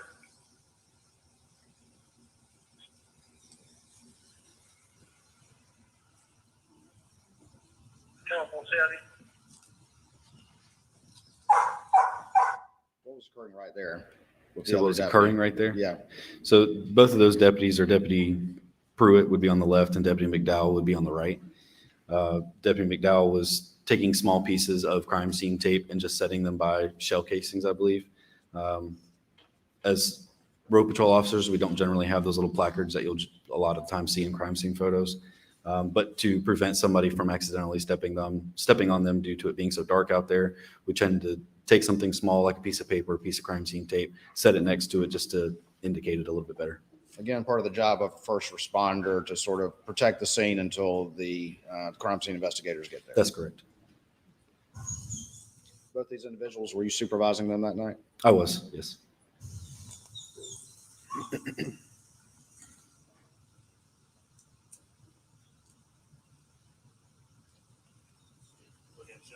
Yeah. Looking at this perspective right here, to the left of the screen is whose body? To the left right there in the forefront would be Maggie, and in the further back, you can also see where Paul is laying. Okay. Was Paul next to or in the kennel area? Yes.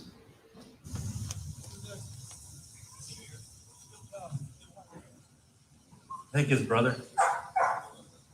He said he was calling somebody. He said he was calling somebody.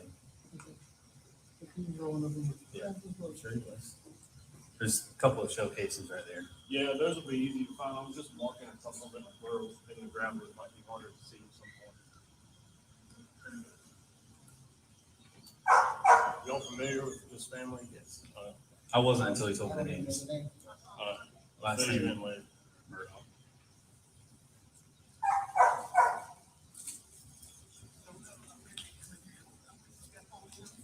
Did you know this family prior to this? I did not. I don't think it's gonna be. What's that? Because that's a, You said for Evo to do? yeah. Yes. Okay. Hey. Who was Evo? Evo would be Deputy McDowell's K9. Hey, watch your step. Huh? There. Okay. Who was that approaching right now? That would be my immediate supervisor at the time, Lieutenant Lonnie Nettles.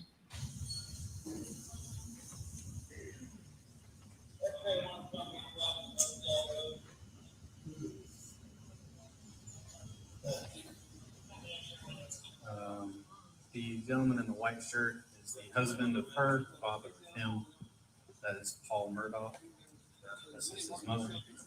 Paul Murdaugh was that guy in the boating accident from while back, if you remember.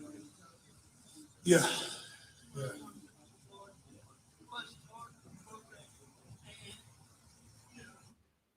Just then, were you describing the boat wreck? Yes, it had been in local news previously, so And it was your understanding that Paul was involved in that? in some way, I had no idea about the actual details of the case to know what his involvement was, honestly. Most likely. He did have a firearm whenever I pulled up. It's a shotgun. It's been secured in my vehicle.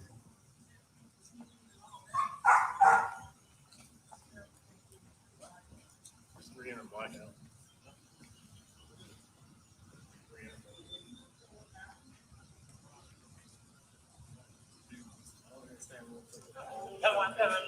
When you get a chance, can you give dispatch a phone call?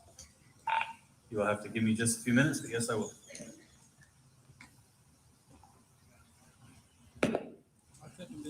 That dispatch call, was that related to the case in any way? I don't believe it was. I don't remember what that phone call ended up being about. As a supervisor, if a lot of us are tied up at one time, they will tend to give me a phone call to let me know that a certain call is pending or something else is going on. Just to help keep the radio traffic free, they'll call me on my cell phone instead. Did your entire squad respond to this particular call, or did somebody? There was one deputy that remained in service. Did not respond here, but remained on the road? Correct. 653. Who can start a log? Who's the most expendable that can start a log? Let's put it that way. This is, can you start a crime scene log, please? A log started. Sled's on the way. Let's push. Can we run the tape 2007, there to there? Yeah. Yes. From that last Take- pole go right start there a log. to that last Get a pole? piece of paper, start writing names and times. You don't have any kind of paper? Who's that individual right there in the center of the screen? To the right. Detective to the right? Yes. That would be Deputy Pruitt. And what did you just ask him to do? Start a crime scene log. And tell the jury what that is. Sure. So a crime scene log is established as soon as additional people start to arrive on scene. We document exactly who comes into the actual crime scene, as well as the exact time that they come into the crime scene. Here, borrow that. We can push it from that pole to that pole. Yep. Sure.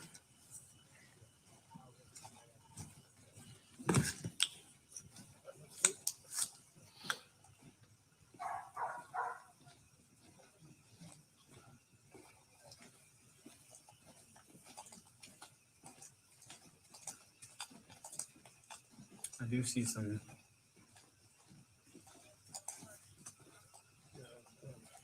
That look old or fresh?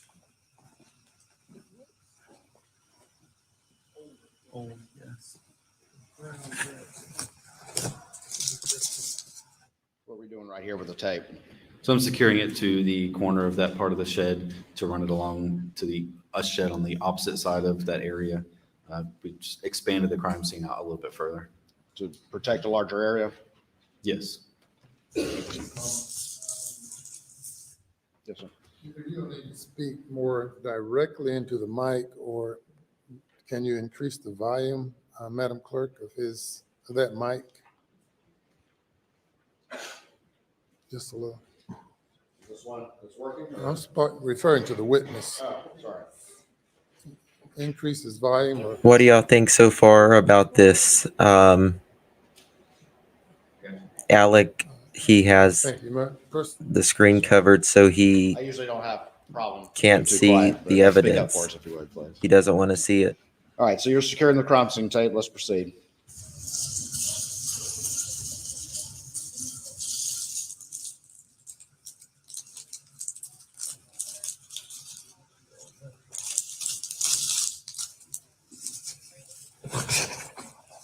I'll just hold the light for you. Go away to that post.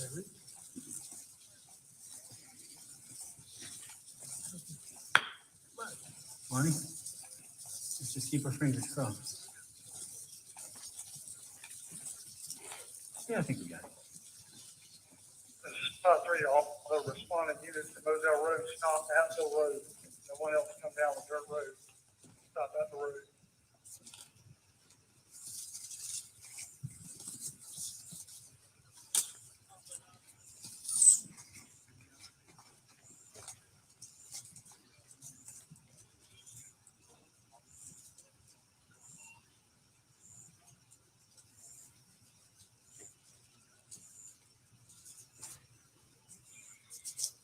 077, call Region 66 on 95.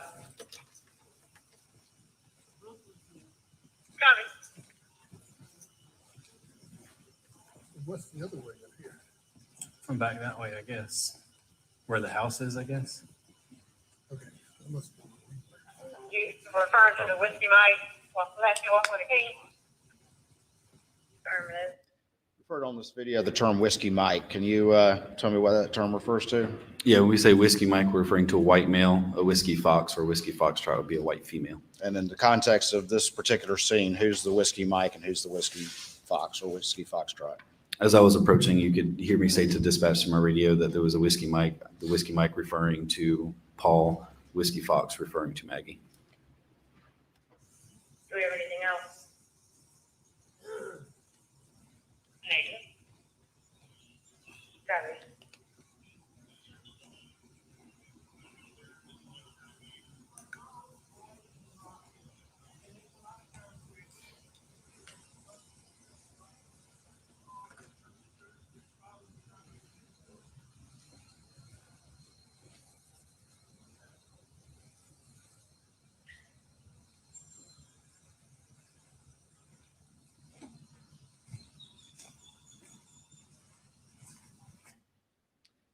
To the very right of the screen,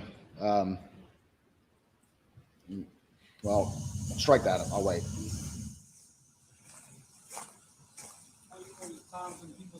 Correct.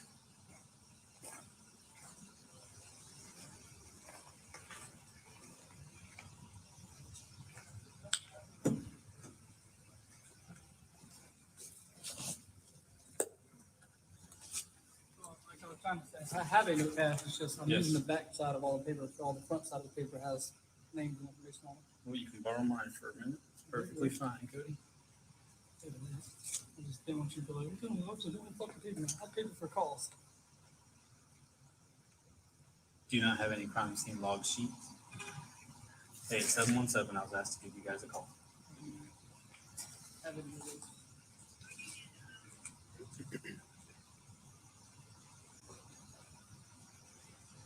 Hi.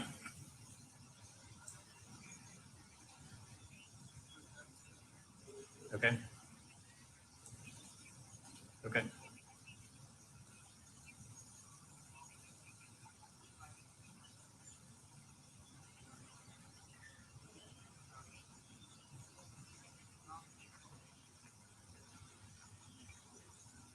I will inquire and I'll get back to you.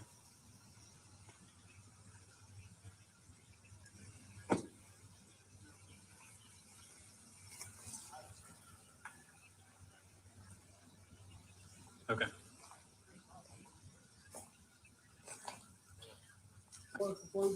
Yeah. That's all right, I'm gonna grab it. Here, do you recognize those individuals? I do. Can you tell us who they are? On the far left would be Detective Tyndall. In the forefront toward the center would be Captain Chapman. And on the other side of him, in the lighter colored shirt with the black vest, was Barry McCroy, worked for Fire Rescue. Okay.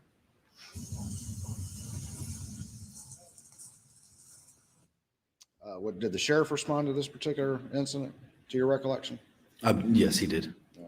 But as far as who was the senior officer actually working the scene at this point in time until Sled arrives, who was it at this point? That would be Captain Chapman. Captain Chapman? That's correct. That's all right, I'm gonna grab a couple. I got some right here, Jay. Hey, you want us to close that in? Sir? Was that? You want us to close it in? Yeah.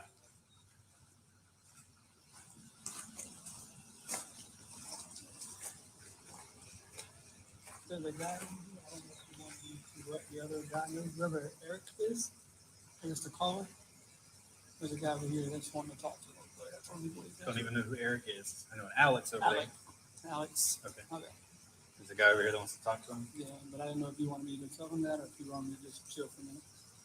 Or if you wanted me to escort him over. He does not need to walk over there. No, I mean along with. He does not need to go over there. So you can stay there then. He can.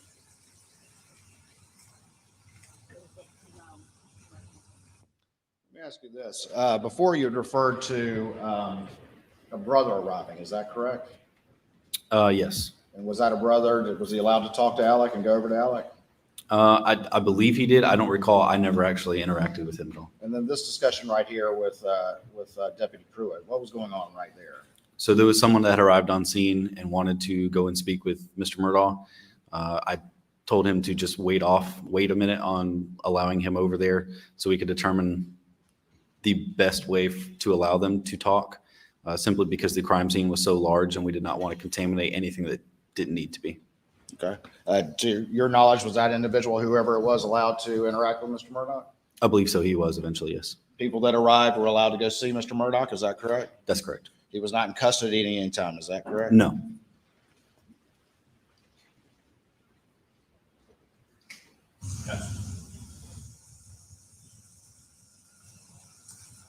I don't have the caller and the caller's brother's name on here, because I don't know the names yet, but I can get it.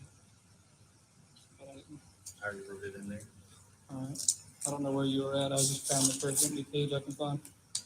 Female victim, male caller. And then the other guy, though, I mean, he hasn't came inside the tape yet. Don't have to worry about him. Just make sure you get the, here.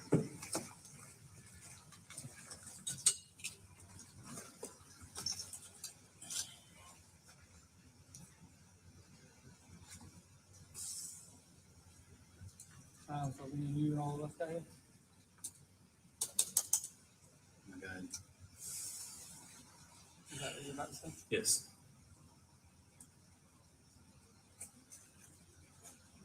What are you doing on the computer right here? Do you recall? Yeah, so on those computers, they're mounted in our patrol vehicles. We can see details of the call for service or other calls for service. In this case, I was looking at the information for the incident on Moselle to determine what units had been dispatched, what units arrived, and when they arrived, due to Deputy Pruitt trying to establish the crime scene log. And you use the term call for service, which is a police term, but that essentially means responding to any emergency or Any type of call, any citizen that would call our dispatch center to request law enforcement assistance or fire rescue assistance, it's called, we just refer to it as a call for service.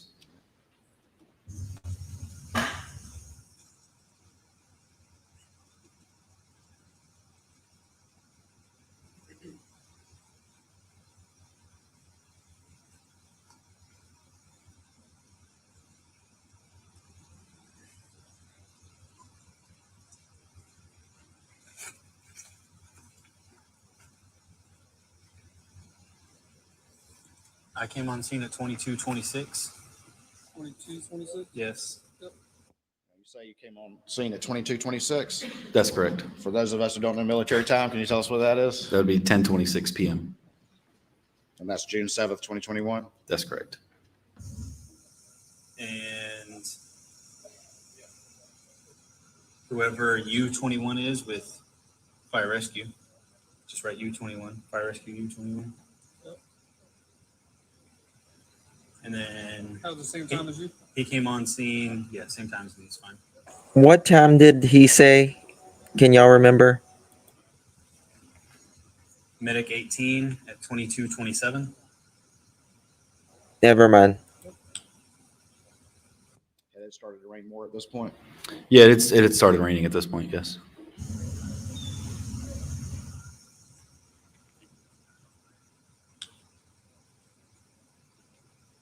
$758 on scene 22:30. Same time as you.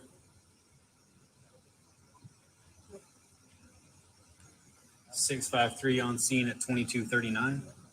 22:39? Yep.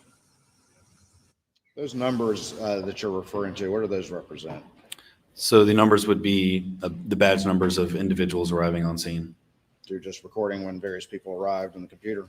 They're recorded in the computer. So when we arrive on scene, we let dispatch know our number and that we're on scene. They log it into the computer, and then we can then put it on our crime scene log.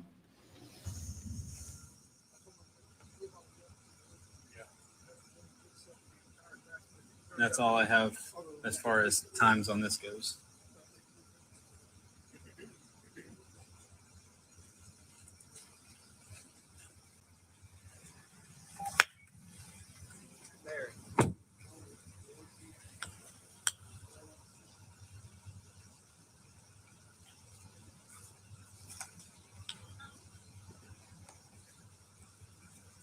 787 Central. Copy. When you're clear, I have a call on Majestic of a suspicious vehicle. Copy. Where's that located? 223 Majestic Oak, wait, in Titusville.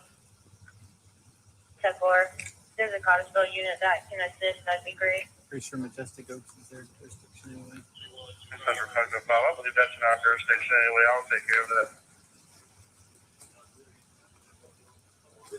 Copy.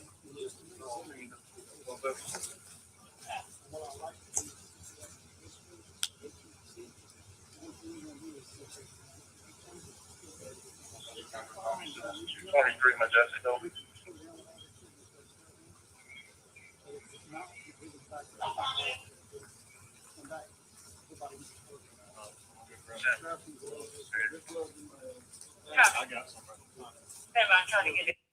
That individual walking off to the left of the screen, who was that? The one walking away from the screen or that just approached? Walking away. That was Deputy McDowell. All right, and then the center of the screen, who was that? The one that just walked up and is in center screen now would be Captain Kraus. All right, and then next to him, facing the body camera? That would be Captain Chapman. All right, and then to the far right? Detective Tyndall.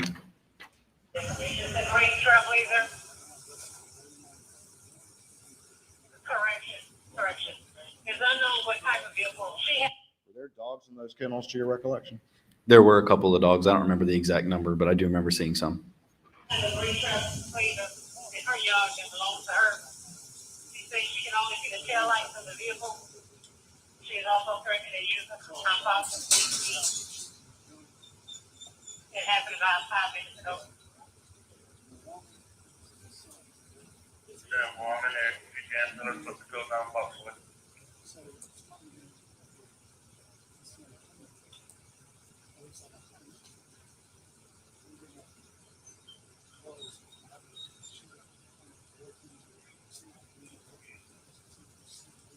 Copy.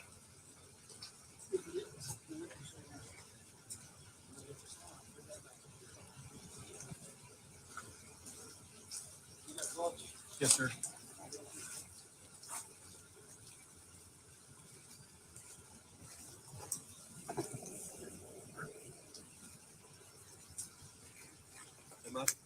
We're gonna discuss it later and find out. Okay, just I was making sure I didn't miss something. That discussion right there, did that have anything to do with the crime scene or anything like that? No, it was not related at all.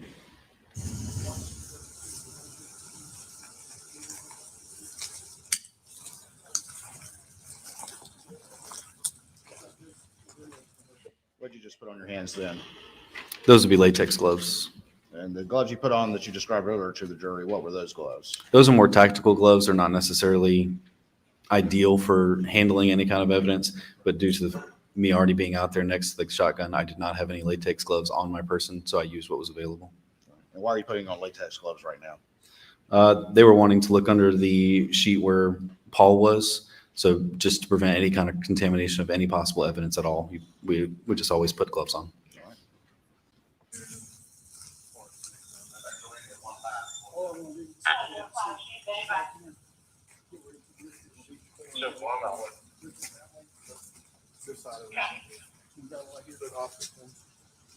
Well, the dad's over there. Actually, hold on. So people just won't do it. Fire rescue might have some more sheets we can steal. That's right, it shouldn't be you about 550 law enforcement. There is his law enforcement.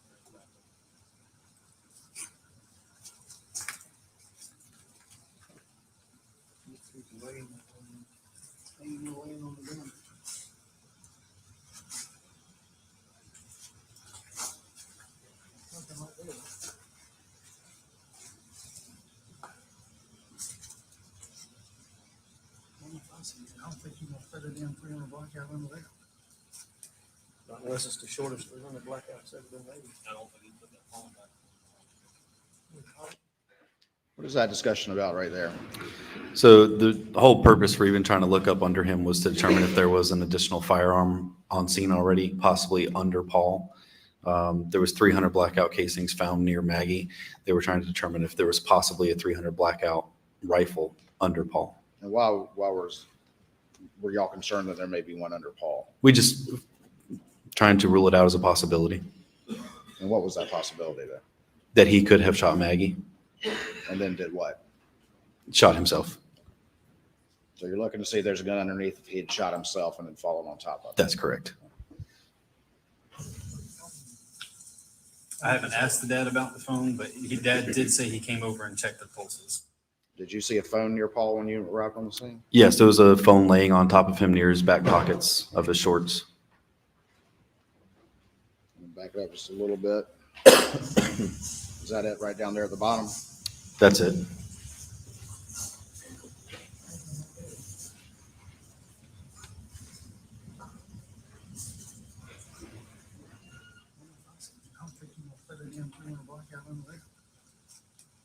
Unless it's the shortest 300 blackouts ever been made. I don't think he put that phone back.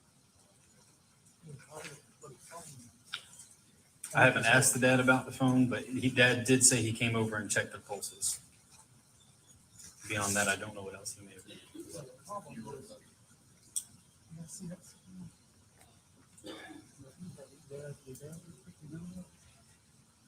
He had a shotgun. He did have a shotgun with him, and I have secured that in my vehicle. Yeah, but it's an upward shot. This is one over the ceiling. Well, a lot of things. Yeah, but that's right. Yeah, but that's.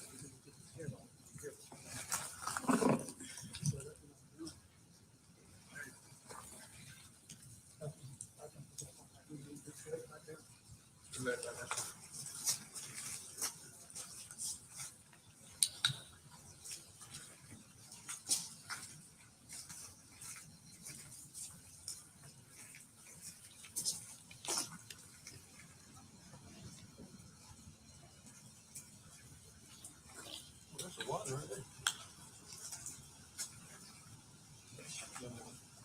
Yep. So I got multiple gunshots out of that window too. Do we see a shell? At least 3. A shell. Didn't sit there. Got it. Right to the left of the screen, there appears to be, what does that appear to be to the very left of the screen? There's some dog crates over there. On top of one of the dog crates is actually a dead chicken. Say that again, I'm sorry. A dead chicken. Okay. On the far left-hand side of the screen. Could you, Your Honor, with your permission, could you step down to the screen and point what you're talking about to the jury? You may.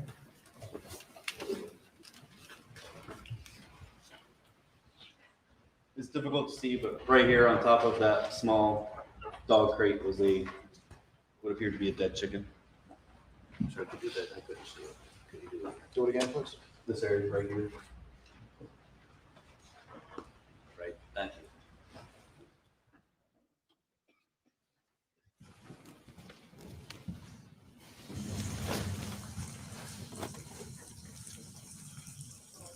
Yes. Do you need in and out times or just times arrive? Like if they exit multiple times and come back in? You don't need to keep doing all that. Okay. I wanted to make sure before. Yeah.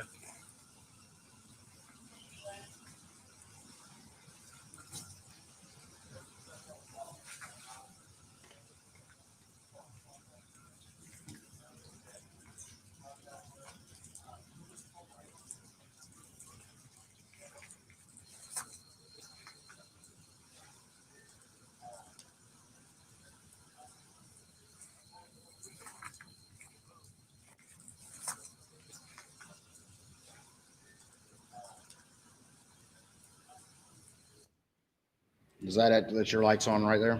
That's correct. That's when I was really noticing the chicken.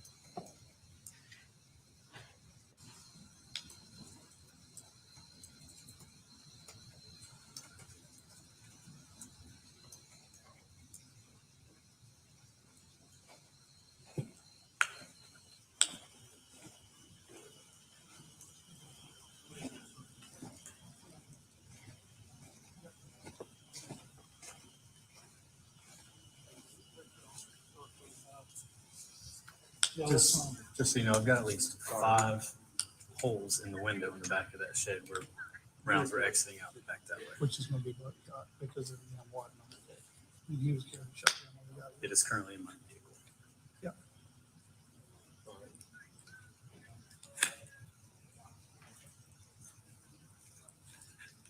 He's just got his head down, either crying or pretending to cry. He doesn't want to look. The monitor is not covered up now, so I don't know if they're showing any pictures. They've muted the mics for a moment. Stand for a moment. Tears of guilt, you think? Okay, 1 second, something's happened.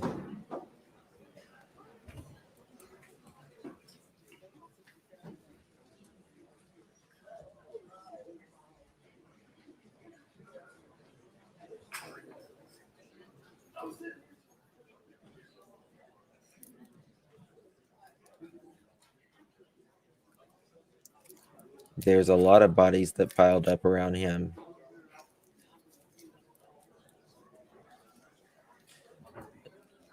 Person guilty, Patty. He was guilty. All right,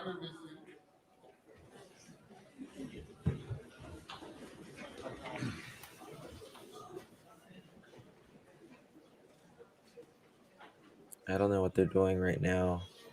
Wondering if you may proceed.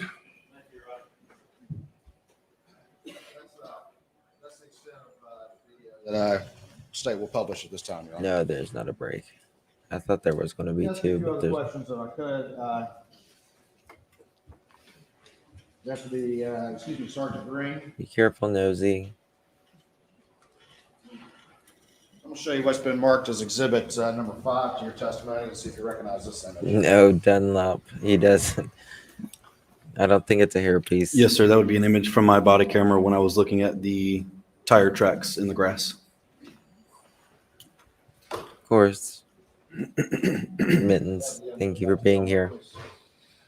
So they found tire Your Honor, tracks, this and time I would move to admit state's exhibit 5, I believe, without objection. Alex said he had only moved. Any objection to state's exhibit number 5? Submitted without objection. Yes. Publish any exhibit that has been admitted. Thank you, Your Honor.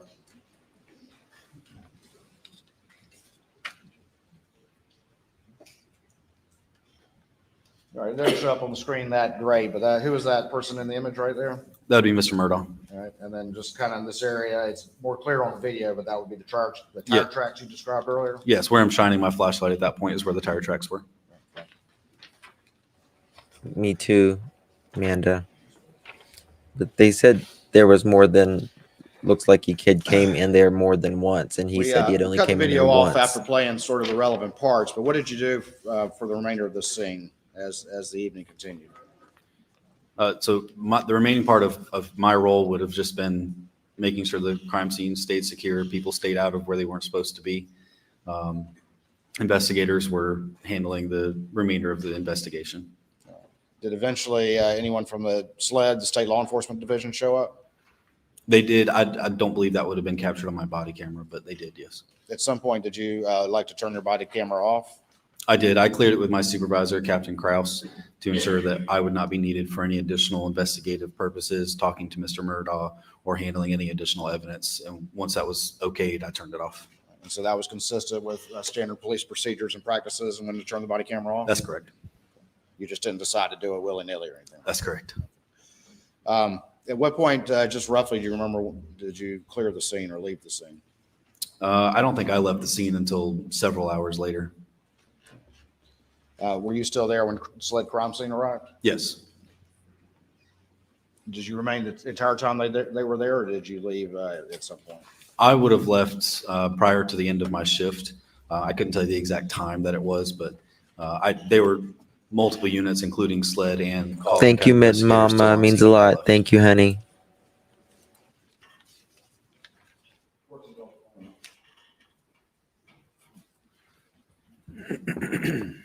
Thanks again, Patty.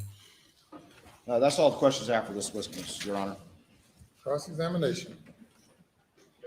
All right, here we go. Set up some of the audio visual stuff. Ladies and gentlemen, we'll take a break at this time. Please go to the jury room. Please do not discuss the case. How long's the break gonna be? So they're going to be taking a break for the next few minutes. Maybe someone needs to run to the restroom or whatever, but they're going to cross-examine, which means Alex's attorney is going to be speaking to the police officer on the stand.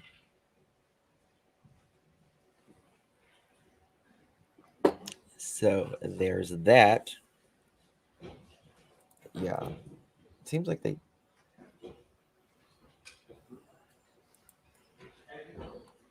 What you mean around the house? 50 Shades.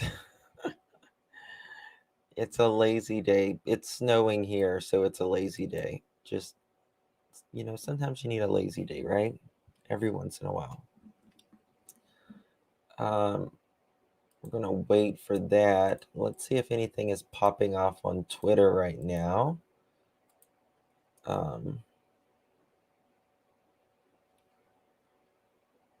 Of course, they've got photos of him boo-hooing.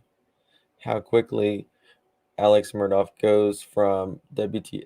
Remember, I just said that in the chat. Like he was crying like that, and then he popped his head up and he gave the police officer a dirty look, and then he like wipes his eye or his nose. I can't remember which one, but I was like, I noticed that too. I'm glad I'm not the only one that noticed that. But he certainly changes. Yeah.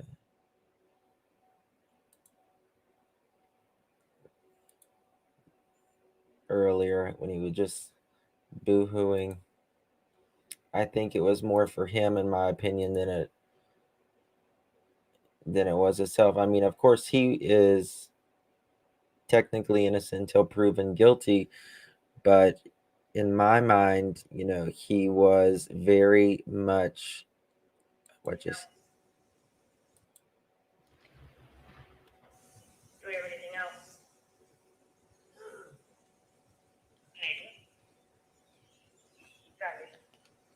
Who can read lips? This is Buster Murdaugh. Right after the first arriving officer explained, Whiskey Mike equals white male, Whiskey Foxtrot white female.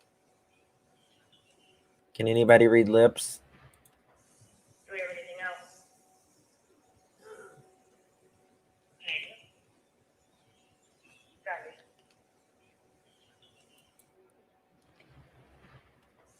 Do we have anything else? I don't know. That one's a hard one to read right there. A very hard one to read. Two women at the court gallery listen to witnesses describe. Like, I thought the courtroom would be way more packed. Is that because they only allow a certain amount of people in there, or like everyone, all eyes are on Alec the entire time? You can always see from this angle of the camera that you think these two Murdaughs.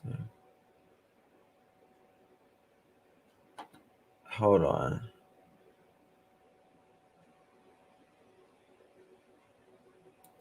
What does this say?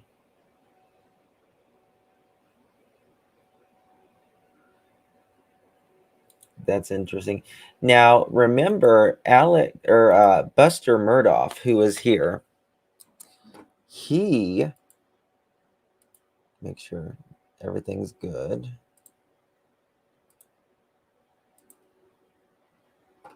Okay, I just want to make sure everything's kosher. Okay, still nothing. Buster Murdaugh, we have to remember, Stephen Smith died in 2015. So what 8 years ago almost. Now, Buster has his girlfriend there with him in the court. However, 7, 8 years ago, when Stephen died, he was allegedly, rumors were flying, and to Stephen Smith's account to his mother, said that he was kind of fooling around, seeing Buster. Well, he said a Murdoch. He said one of the Murdoch guys, brothers, is what he said. But it is long believed to have been Buster. So, that makes me wonder. I want to see if Buster, if anything, if there's any charges ever with Stephen Smith pertaining to any of the Murdochs, right? I want to see if Buster comes to court. I want to see if he turns red, if, he starts getting uncomfortable, what is his demeanor. And he could end up even having to take the stand because he was allegedly, I think they were in the same grade together. They certainly went to the same school. So, it's one of those things. Are they looking into his death again? Yes. So, good question, Jesse. The day that Paul and Maggie died, they found something within a week or two, reopening up Stephen Smith's case. They reopened up his case because they found something connected to the murder of Maggie and Paul Murdoch, connected to Stephen Smith. Now, what is that? Have no idea. Have no idea. Now, I do have the, let me pop this up so we don't, make sure we don't miss it. I do have the affidavit for this. I don't know if it mentions anything about Stephen Smith because, frankly, I haven't read this affidavit yet, which I will. I need to read it. I don't remember like how many pages it is, but it's several pages. Let me see here.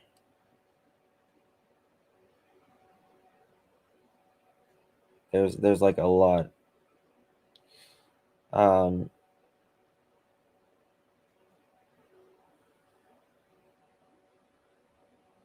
Okay. Yeah, live chat reminder, guys. If you are, make sure you put it on live chat. That way, none of you may miss some other person in the chat's messages, because when it's not on live chat, YouTube has a way of filtering some messages that they think could be inappropriate or not relevant or whatever. So if you have it on live chat, you're going to see everyone's messages in chat. Now, if you have it on top chat, you actually may miss someone's messages. It's truly hard to believe he could have done such a horrible thing. I know he is a thief and a horrible person, but I'm going to hold off on my verdict until I hear all evidence. That's a great thing, Alabama Girl 67. I mean, that's a noble thing, absolutely. And wouldn't you know, it was Alex Murdoch and his brother who called 911 when they found Stephen supposedly dead in the road. I didn't know if it was. I thought they showed up when 911 called. Maybe I'm wrong, but I thought they showed up when 911 was called, and they kind of lured the family into letting, I think it was Alex's brother, be an attorney for them or something. It's a mess. He has aged many years since the arrest. He's aged a lot, and he has actually lost a ton of weight. Alex is, from what his bio says he's only like 6 foot that I've seen online, but he's like way taller than 6 foot. And he used to be rather heavy, but now he's rather skinny and just aged a ton. You're right. I mean, his wife and son would be. I mean, his wife and son, would he really have? That's so hard to believe. It is. It is hard to believe. I mean, how do you go about, how does a father who raises this family, you know, look at their kid and pull a trigger that is not just a ordinary GUN that creates, a clean hole, right? This pretty much deheads you. I mean, almost completely off. It was really, really gruesome. And from what I understand, a lot of the cops had a really hard time with it. Yeah, on his bios, it always says, I've seen him as short as 5'11", and most of them say 6 feet, but he's got to be taller than 6 feet. His whole life is over. Even if found not guilty in this, he still has other cases against him. I don't think he will ever be free again. Yeah. You're probably right, Jesse. You're probably right. Regardless of whether he goes to jail for murder or not, he still has these fraudulent charges that's going to eventually, I don't know if are they doing the fraud charges in this as well? I don't remember. I can't remember if he's being charged with it. I mean, the embezzlement charges, all that cat. Yeah. And they can prove $9 million. And if they can prove $9 million, it's probably a lot more than that. Here's the thing, though. They have no idea what he did with this money.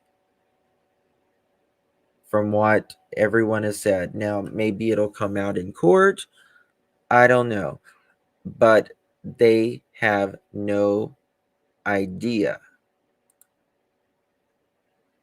Let me make sure what he did with his money. And you can't go through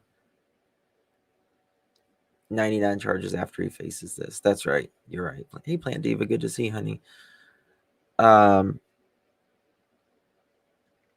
You can't do all of that in DRUGS. I don't care. You can't do it, right? You're a dead man if you buy all of that in DRUGS. That was so wrong of him. There were many people that were only given a fraction of the dollars that was awarded to the client that he took. Well, he took, allegedly, many clients all their monies. And this is the thing. He took a South Carolina state trooper's money, allegedly over $100,000 or $100-some thousand dollars that he took from him. And I will most likely bet you that he will be on the stand before this is over.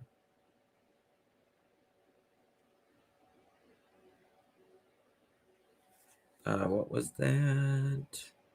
April? I don't know if this is true or not, but a friend of mine from the Dominican Republic said this guy visited often. Interesting. I mean, he could have put it in another bank, yeah, offshore. Yeah, Olana, yeah. I don't know why they say 6 feet, because he's clearly more than that. And good morning. Hope you are well. Alex had also paid his cousin to be involved in the fake accident where he said he was shot. Yeah, that they call him Cousin Eddie.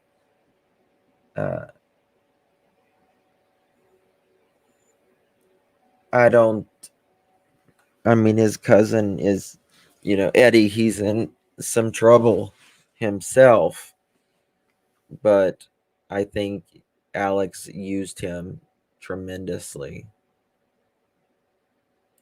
when he did that, saying that he was gotten shot. And Eddie clearly said, if I was going to shoot him, he wouldn't be talking. Trust me. And I was like, dang. Also, the housekeeper, they exhumed her body. Can you imagine? Yeah.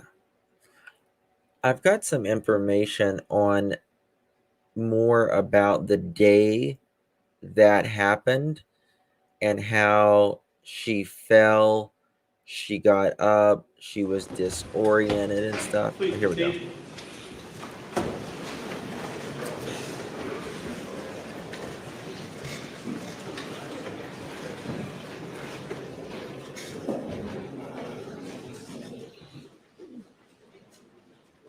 You may bring the jury.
So just waiting for the jury to come in and get comfortable. I guess they had to discuss maybe a couple things.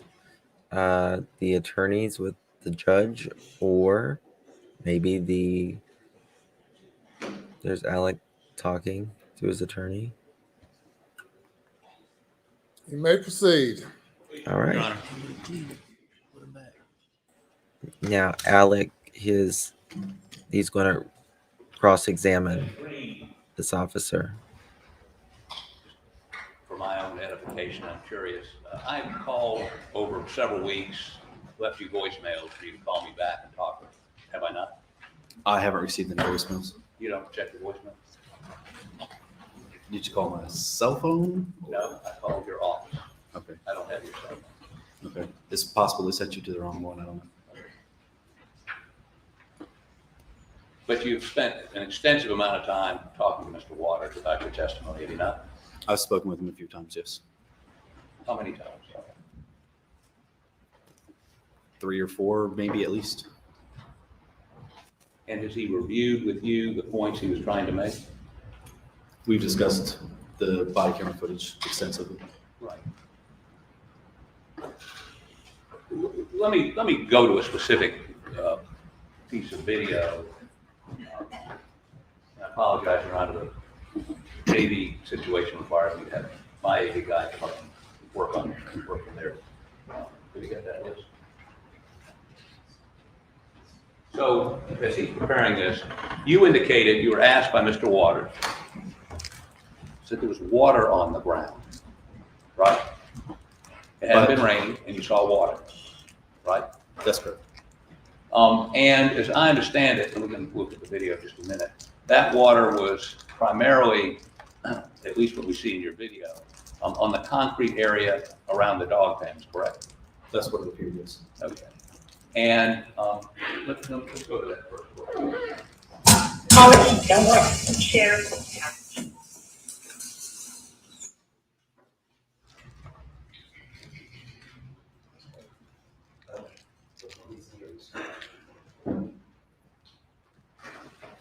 Sorry, the technology is difficult. Glad to help.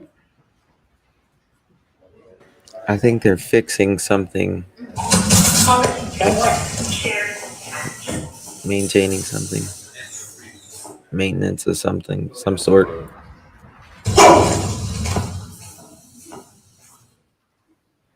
Okay, back it up just a little bit, could you? Just back it up.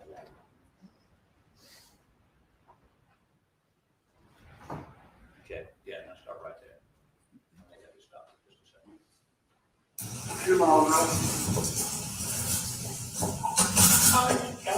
Share. Okay, stop it. Now, you're walking down in front of the dog pens. Is this the water you're referring to? Yes. And you have dogs? I have one dog. You don't keep in a pen? No, he stays in the house. Okay. But if you had hunting dogs and you had this line of, how many pens do you think there were? I honestly couldn't tell you. I mean, there's a lot. 8, 9, 10? Sure. And are you familiar with the concept of washing a pen out after a dog defecates in the pen? I've never personally done it, but I'm sure that's what you would do to clean out a pen. Okay. In the pen, I mean, there's water inside the pens and outside the pens, correct? That's what it looks like. Okay. Go ahead.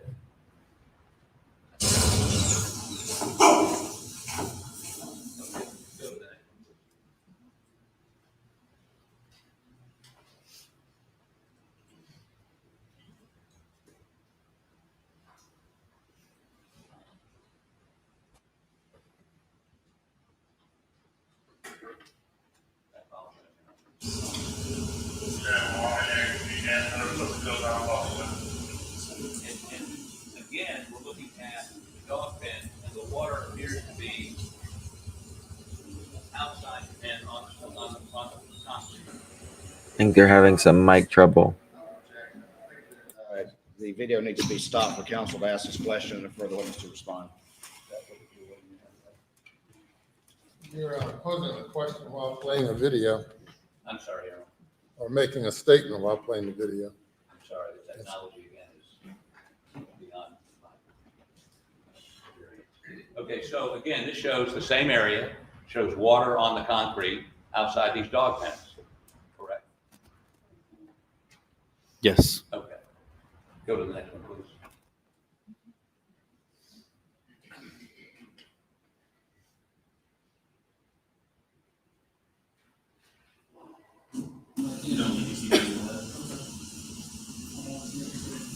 Yeah.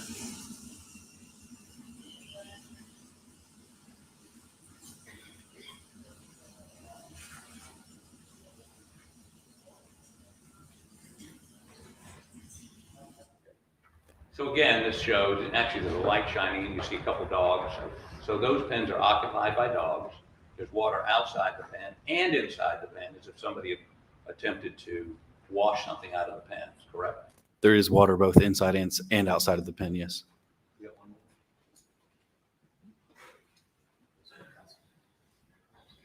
No, let's not do that. So I want you to go to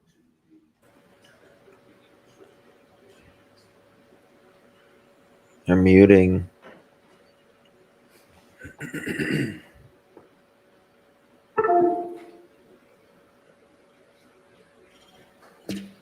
Something's going on. Again,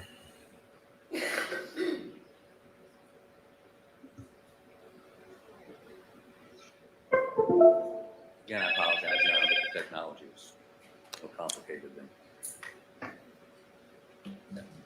So let's proceed on. There we Let's go. see if I can clarify a couple matters. Let's talk about this shotgun. You This is the shotgun that Mr. Murdoch was carrying or had leaning up against a car when you got there. Is that correct? It was leaning up against that vehicle, yes. And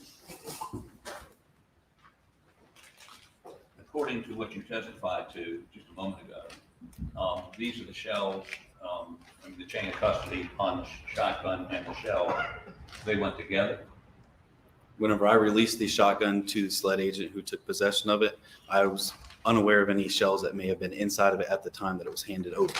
That was what was discovered inside the gun, is my understanding. Okay. Where's that chain of evidence document? Okay, would you publish this to the jury, please? You would like me to read it? Yes, please. The Camo Benelli Super Black Eagle 3 12-gauge shotgun, serial number U573210E17, one unfired shot shell 12-gauge Federal, one unfired shot shell Winchester 16-gauge.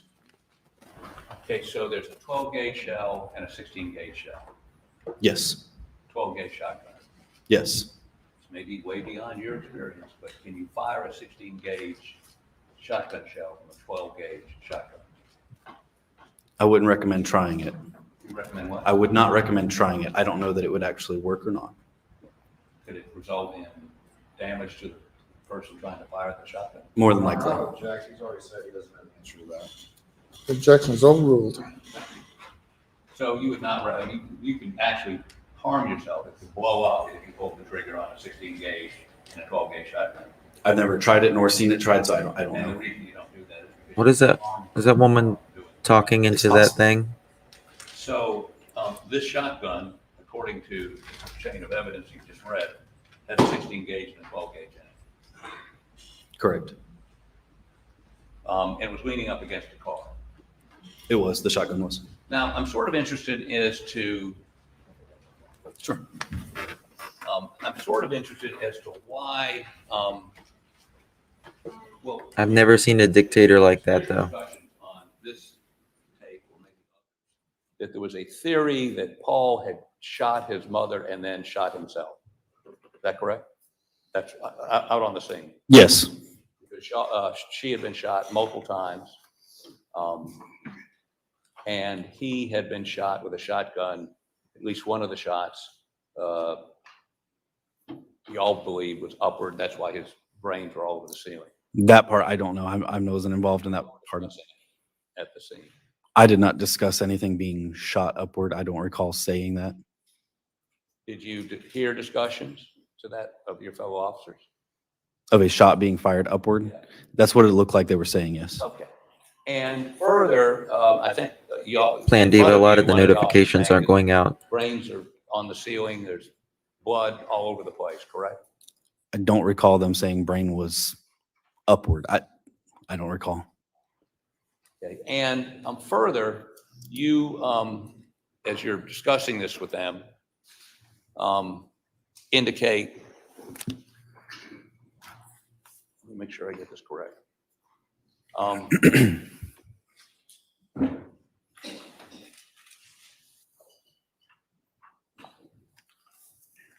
You indicate there are multiple, or someone indicates to you there are multiple blackout rounds around Maggie's body in the vicinity, correct? Not rounds, but shell casings. All right, shell casings. Now, let me ask you this. When you got there, didn't the fire chief and the fire department arrive before you did? No, sir. I was first on scene. Okay, did they arrive while you were there? One of the fire rescue workers, I believe it was Barry McCroy. And when you got there, we hear unidentified person, and in your notes, you indicate it was the fire chief, I believe, that indicated to you, pointed out to you tire tracks, and you went over and looked at those tire tracks, and there were multiple tire tracks coming and going, correct? I don't know that someone indicated them to me. I believe I just saw them. Okay. And what did you do to preserve those? The tire tracks? Nothing. And you certainly are not an expert in tire tracks. I'm not.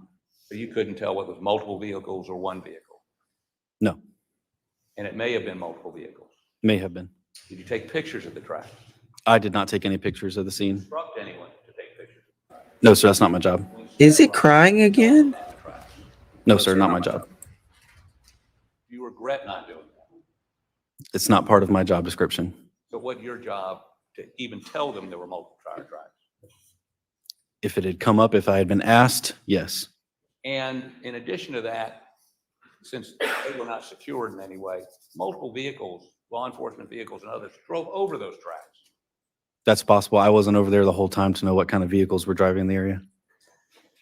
Well, by the time SWED got there, did you strike that? You never took SWED over and pointed out tire tracks. Not to my recollection, I did not. Was there somebody there at this with your department that should have done that? I have no idea what they do with their job descriptions as far as what they point out to additional investigators. Did somebody from Fire and Rescue point out footprints? I believe on my body camera there is a fire rescue individual pointing out some footprints. Okay. Did you take pictures of those? I did not. Did you tell SWED about them? I did not. So nobody attempted to determine whether those were Maggie's footprints, Paul's footprints, or at least that night, there was no effort by you or your department to preserve those. By me, no, I cannot speak for everyone else. Okay. And let me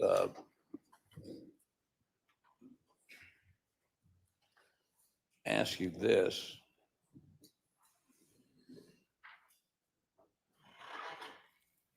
How about go to 4439, please? And let's watch 10, at least 10, if not 15 seconds of that.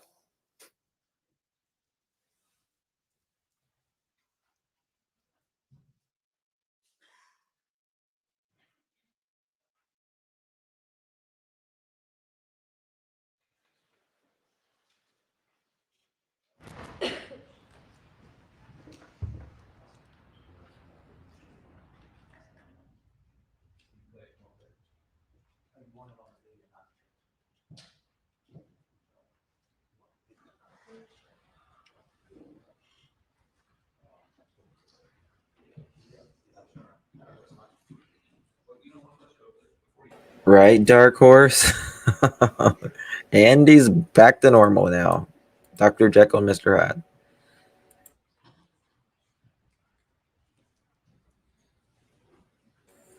A lot of people are noticing that, Jesse.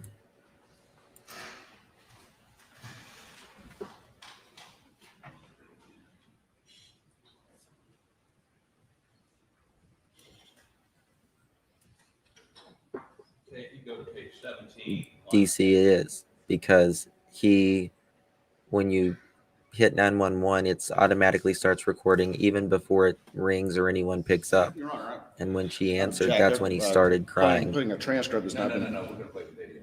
Until that, It's up you on the couldn't hear screen. anything. It's up on the screen.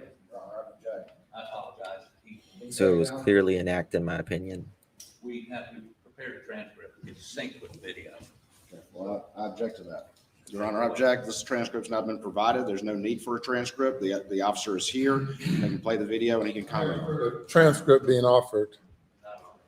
We're using it to direct the audio visual man to Well, you have questions for the witness, questions for your IT guy. You're just reading, ready to proceed. I understand. We're waiting for you. Okay.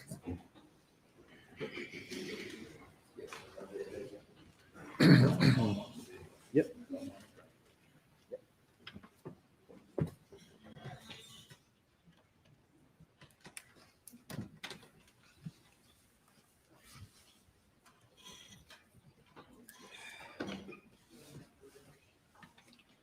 I'm ready. What was the time? 17. It's page 17. Line, start at line 8.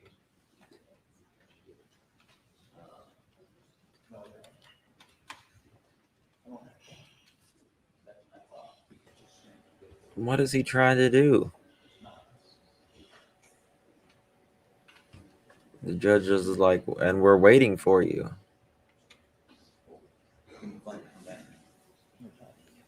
I think he wanted to use the transcripts.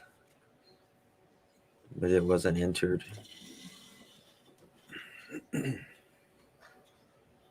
Alex doesn't want them to know what he's writing. You could tell he was like looking back. He's like, I want French fries from McDonald's and a large shake because prison food sucks. Thanks. Alec. Let me, rather than having to play this, let me just cut to the chase. It's taking too much time. On this transcript, on this tape, fire rescue person says to you, I believe you agreed with me, set of prints behind the trailer. You were told there's. Jackie's publishing again this I'm not transcript. publishing, I'm asking. Your Honor, Did you? I object. I haven't heard a question yet. I'd like to make one. Were you told by fire and rescue there's a set of prints behind the trailer? Yes. Okay. And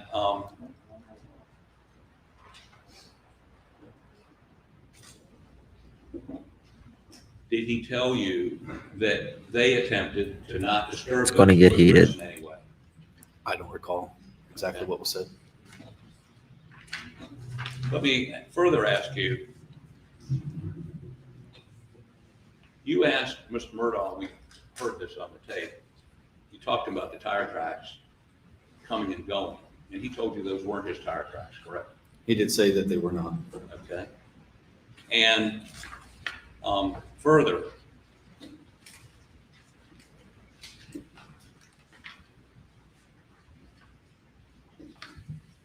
he indicated to you, Mr. Murdaugh did, that he felt this was related to the boat case. You indicated you knew about the boat case. You read about the boat case. That's correct. And in the boat case, Paul had been charged with 3 counts of felony DUI, killing a young girl and wounding 2 others, correct? I don't know much details about that case. I really don't. Okay. But Mr. Murdaugh indicated to you that the threats made against Paul. He did. And that he even got in a fight once about it. I believe he said punched. Punched, okay. And so on the scene, he believed that Paul's death was connected to someone angry about the boat case, correct? Object to that, Your Honor, as to what he believed. Asking the witness what another person believed. Objection is overruled. Thank you. On the scene, Mr. Murdaugh indicated to you he thought the death of his son was related to his son's involvement in the death of a young lady and the injury of 2 others in the boat case, correct? It appeared that that's what he was getting at, yes.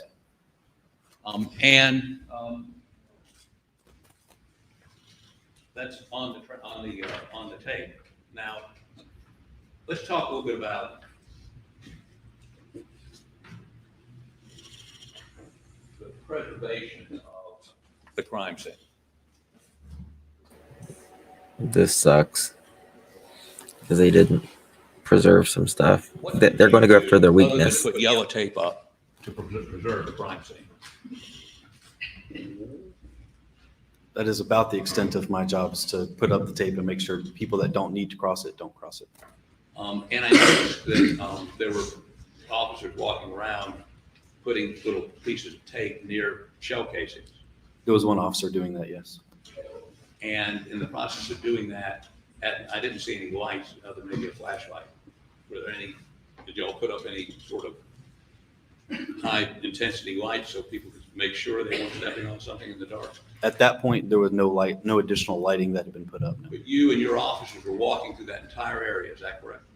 We were walking in the area, yes. Okay, and did you actually walk, I mean, the feed room, and let me,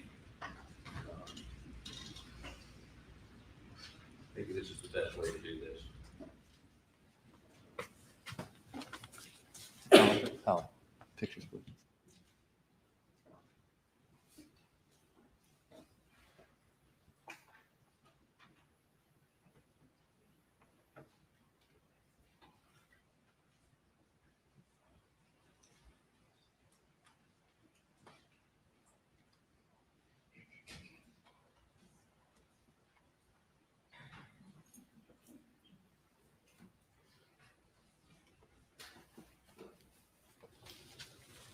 I'd like to use the Elmo.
Photographs. I'm going to use the Elmo. Yeah, they're trying to sow doubt, reasonable doubt I'm going to offer these into evidence about what they didn't without do or objection whatever, by the state. which is common.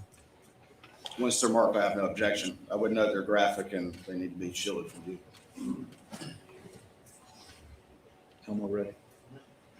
No, Amanda, no, not today. What would the exhibit numbers be for the defense? If Defense 1 and 2 are admitted without objection.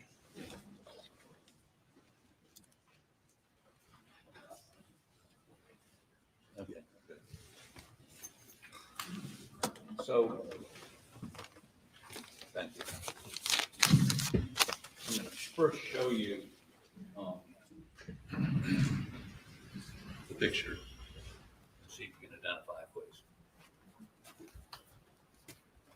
Pat, I thought the That'd same be a thing. picture of Paul, And the second one, which would be exhibit number 2. picture of Maggie. And when you say picture of Paul and picture of Maggie, these are crime scene photos, correct?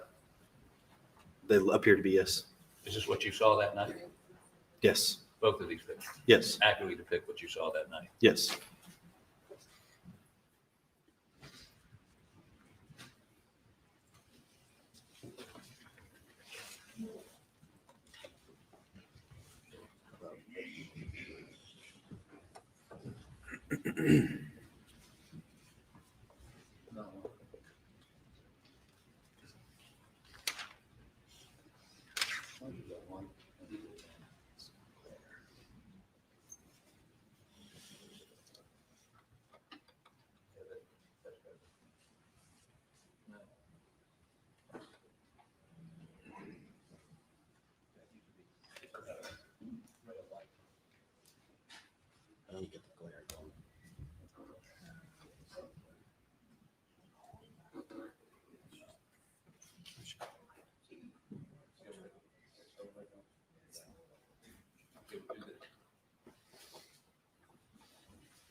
So as you look at this, I want to make sure I understand.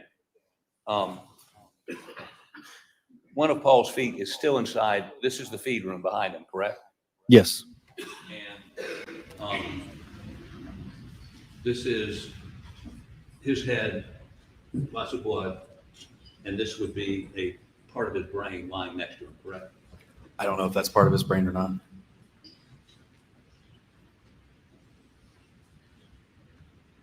All right. So it's fair to say you didn't know whether that was part of his brain. When you first saw him, you didn't know whether his injuries were catastrophic and he was dead. Or did you? It was very clear that it was catastrophic. Okay. That's great. Now, when you came upon the scene, clearly this feed room was part of the crime scene, correct? Yes. Now, you're taught to keep the crime scene pristine, correct? As pristine as possible, yes. There was no reason for you to go in there, was there? Me at the time, no. Okay. Was there any reason for the police, before the SLED crime folks showed up, was there any reason for y'all to go in there? There was no reason for me to go in there. I cannot speak if there was a reason for another officer to have gone in there. Well, let me ask you this. Did y'all have any sort of crime scene expert with you that night, someone that processes crime scenes? Investigators do process crime scenes. Okay. Do you remember going in that meeting? I don't remember if I did specifically or But not. you shouldn't have if you did, correct? It's not to say that I shouldn't have. If there was something that needed to be done in there, then yes. I guess what I'm getting at is, I think one of the, and you would agree with me, one of the cardinal rules of a crime scene is keep it pristine. Don't walk over things. Try to preserve tire tracks, get pictures of them, footprints, all those sorts of things. Was somebody with the officers with you? Were you in charge of the scene? I was in charge of the deputies that were under my immediate supervision until someone higher than me arrived on scene. And were those deputies directed by you or anyone to do something to preserve the tire tracks, pictures, cordon them off, cover them up? I did not give anyone that instruction, no. So you didn't do that. In terms of Paul, where Paul was laying, was anybody instructed, put a cordon around him? There's no reason to go into the feed lane. There's no reason to do anything obtrusive until the SLED crime scene process. They're on the way at this point, right? I believe they were, yes. And so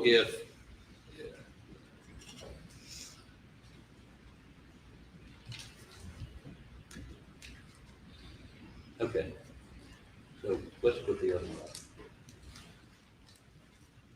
And identify this for me, please. That's Maggie Murdoch. Your Honor, may we approach your brief?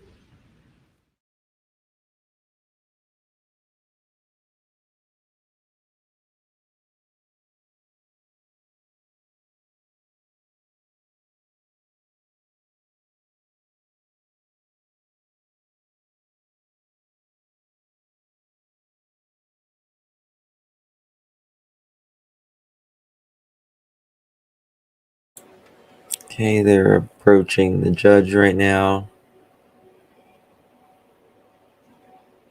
Talking.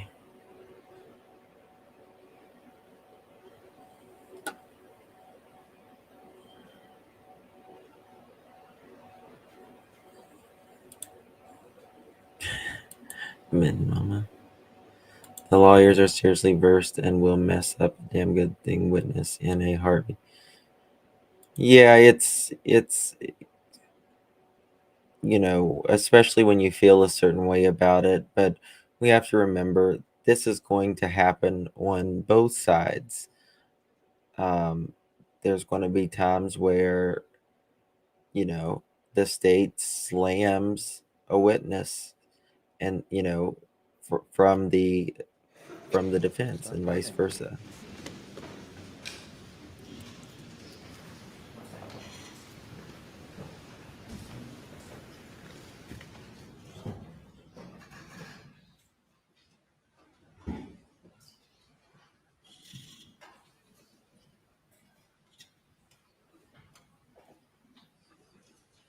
Oh, I hope he doesn't get off either, in my opinion. I mean, Sorry.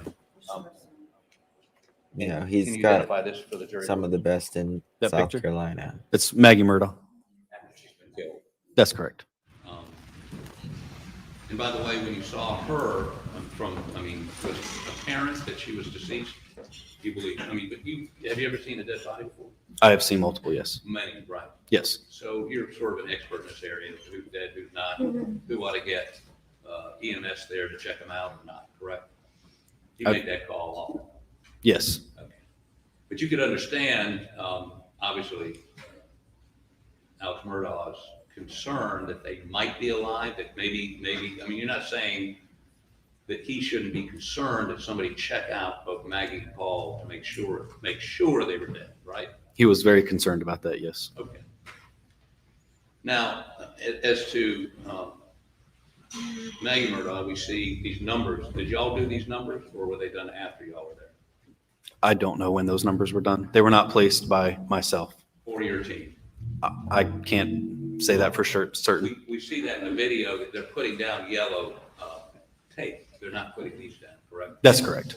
Now, you also, according to the video we saw, a number of your officers are walking around marking where cartridges are, right?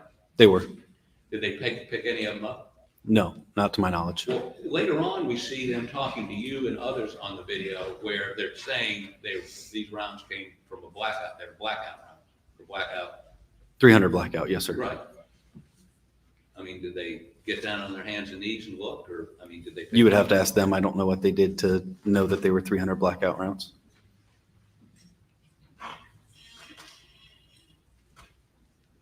Well, who are those officers that were walking around her without a light on, perhaps stepping on evidence, correct?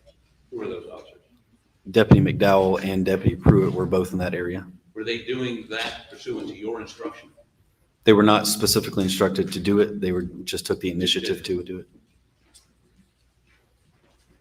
Okay, I don't know. I want to play.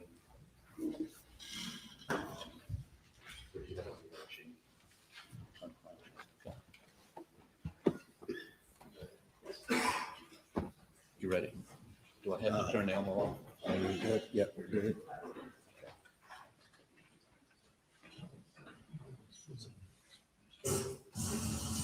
Well, the dad's over there. Okay, so this is, your officer is putting a sheet on Paul's body? Not putting a sheet on. The sheet was already there. Already there, okay, continue please. So people just, fire rescue might have some more sheets we can steal. That's why it shouldn't be anybody. There is more.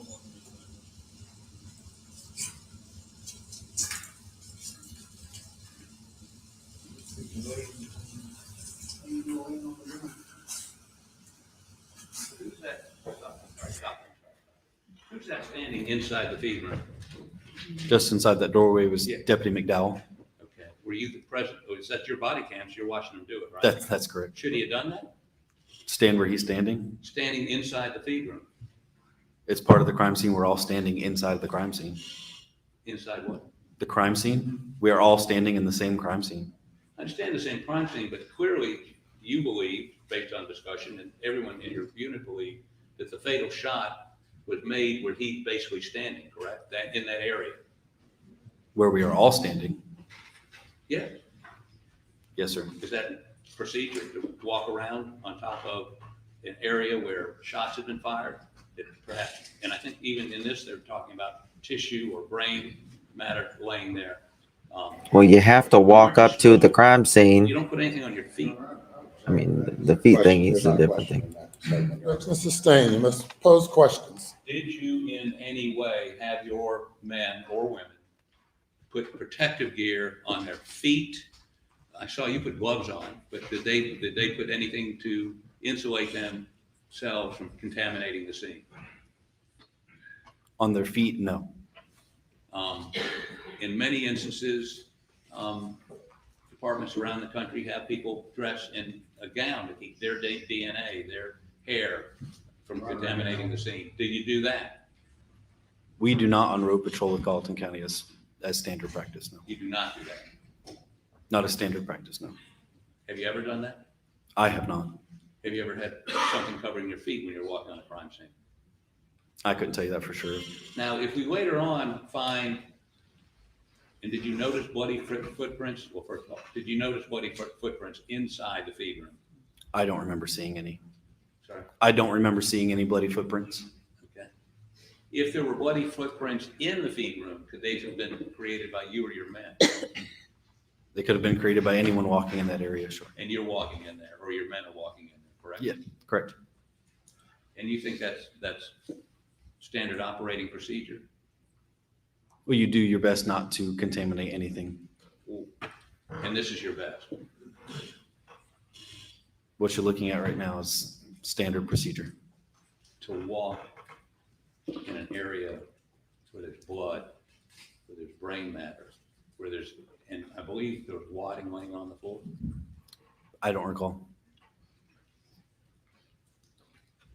But you would agree with me that you have these procedures so that you don't contaminate the crime scene, so that you don't destroy evidence like those tire tracks or those footprints, or leave your DNA, or in some way alter the scene so that you would agree with me, so that, let me finish the question, so that if there is exculpatory or inculpatory evidence that would help you find the perpetrator and prosecute him, or evidence that would clear somebody, that was destroyed. Some of that was destroyed that night because your department, and maybe even SWED, didn't preserve that evidence.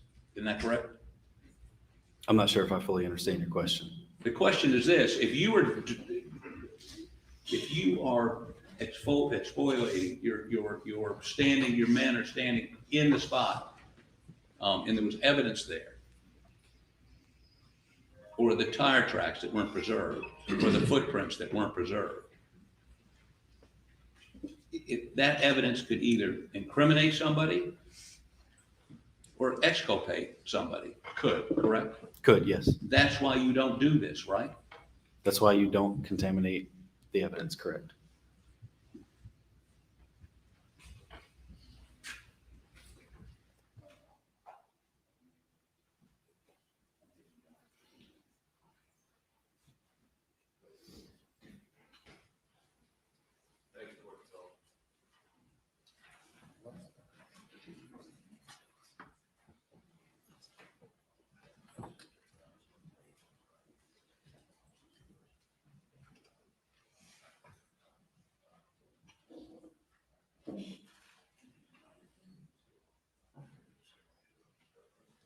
Just a couple more questions. You put yellow tape around the kennel, right? We put it around the whole area. Did you put it so that folks couldn't drive in and out? They were not to go past where my vehicle was parked. I believe that was the extent of the yellow tape. But between your vehicle and the entrance, there was none of those tire tracks were preserved. Entrance of The property. That if somebody had driven into the property You mean from the main road of Moselle from Road? the main road, All the vehicles were coming in on that driveway. right? So if somebody had come in and left, who committed the murder, whatever tire tracks that were left were obliterated by your men. Is that right? It's possible.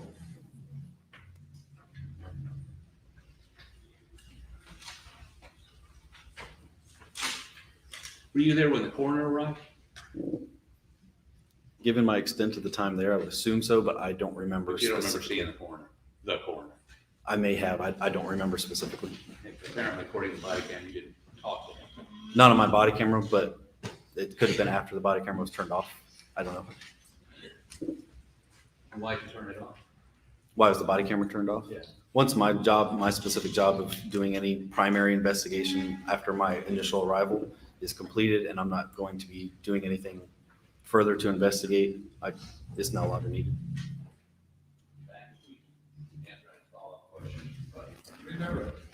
Thank you, Your Honor. May it please the court.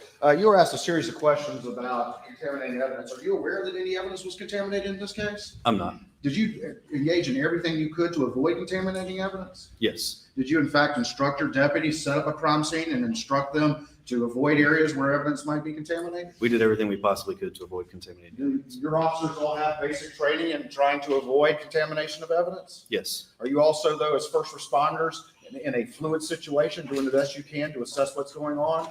Correct. It's not your job to do the actual crime scene investigation work, is that correct? Not at all. You were asked about whether or not you'd had any meetings with prosecutors. Is it common for law enforcement witnesses or any witnesses to meet with the prosecutors prior to a trial? Very common. Okay. Did anybody ask you to do anything but express your accurate and honest opinions and observations about what you observed at this scene? No. You were asked about this particular shotgun right here, this 12-gauge shotgun. This is the shotgun that Alan Murdoch had when you arrived at the scene. Is that correct? That's correct. And you were asked about the shells right here. Is that correct? That's correct. Did you unload this weapon? I did not. Was it unloaded by somebody else after you turned it over to them? Yes. You asked a little bit about the 300 blackout casings or cases that were at the scene. Is that correct? That's correct. All right. And just real quick, explain to the jury what a casing or a case is, please. So a casing would be what would be left after the projectile has been fired through a weapon. After it had been fired, the shell that comes out of the gun and lands on the ground near the victim. Is that That's correct? That's correct. So it's the remnants of a fired round. Is that right? That's correct. There were multiple ones of those blackouts surrounding Maggie. Is that correct? That is correct.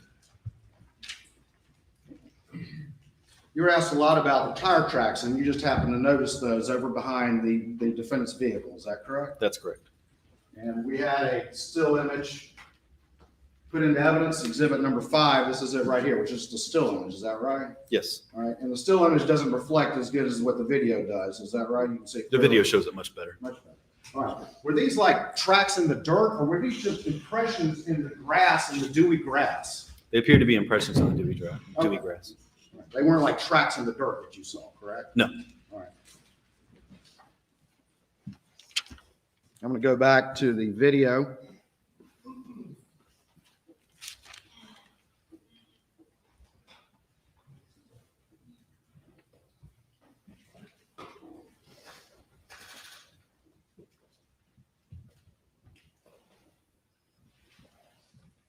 I'm playing it at approximately 25 minutes and 11 seconds. Maybe. Okay. From earlier, but only 2 were mine. Did you go out this way at all? No. Billy's right. Bring me back.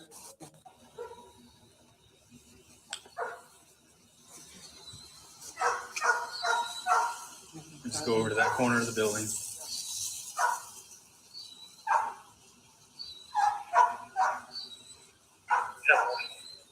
I'm almost to you. Let me see what we have first and whether or not we can handle that part or not. I see quite a few tire tracks in here. Were any of these you going in and out? No, I came in here and I left one time and I came back. Okay. The rest of them, maybe. Okay. From earlier, but only 2 were mine. Did you go out this way? So the images that we just saw, those were the dewy impressions in the grass that you were just talking about. Is that correct? That's correct. And the defendant said 2 of them were mine and the rest of them may have been from earlier. Is that correct? Yes.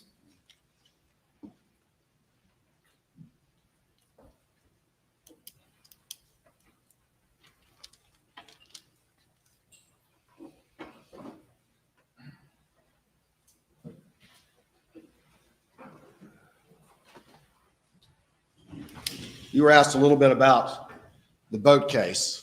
Did you have any detailed knowledge or understanding of the boat case when you arrived at the scene? No. You just knew very generally that there was some boat case. Is that right? Yes, it had been in the news. Did you even realize that this was that Paul Murdoch when you arrived on the scene? Not until he had brought up the boat incident. And who brought up the boat incident? Mr. Murdoch did. And within a few minutes of you arriving, he's the one that brought up the boat incident. Is that He did. correct? And he offered that right out of the gate as a possible explanation for what happened here. Is that right? Yes. Nothing further, Your Honor. Anything further? Your Honor.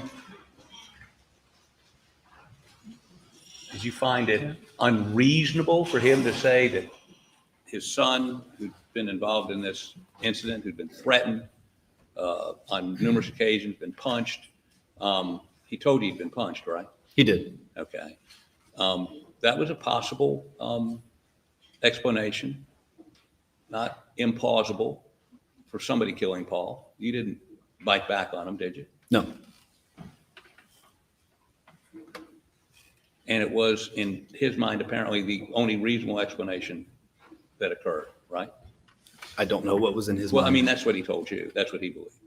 That was the statement that he made, yes. Okay. And just one other follow-up question. You were asked if there was any evidence, the dewy tire tracks.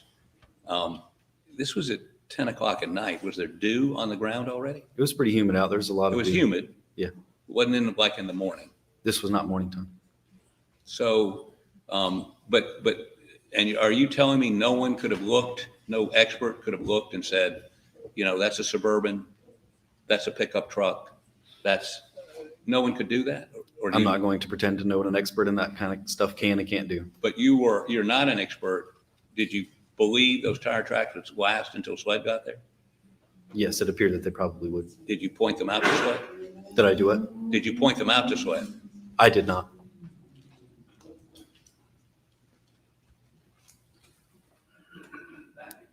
Let me step down.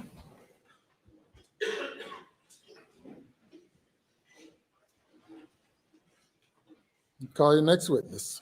Thank you, Your Honor. The state calls Corporal McDowell.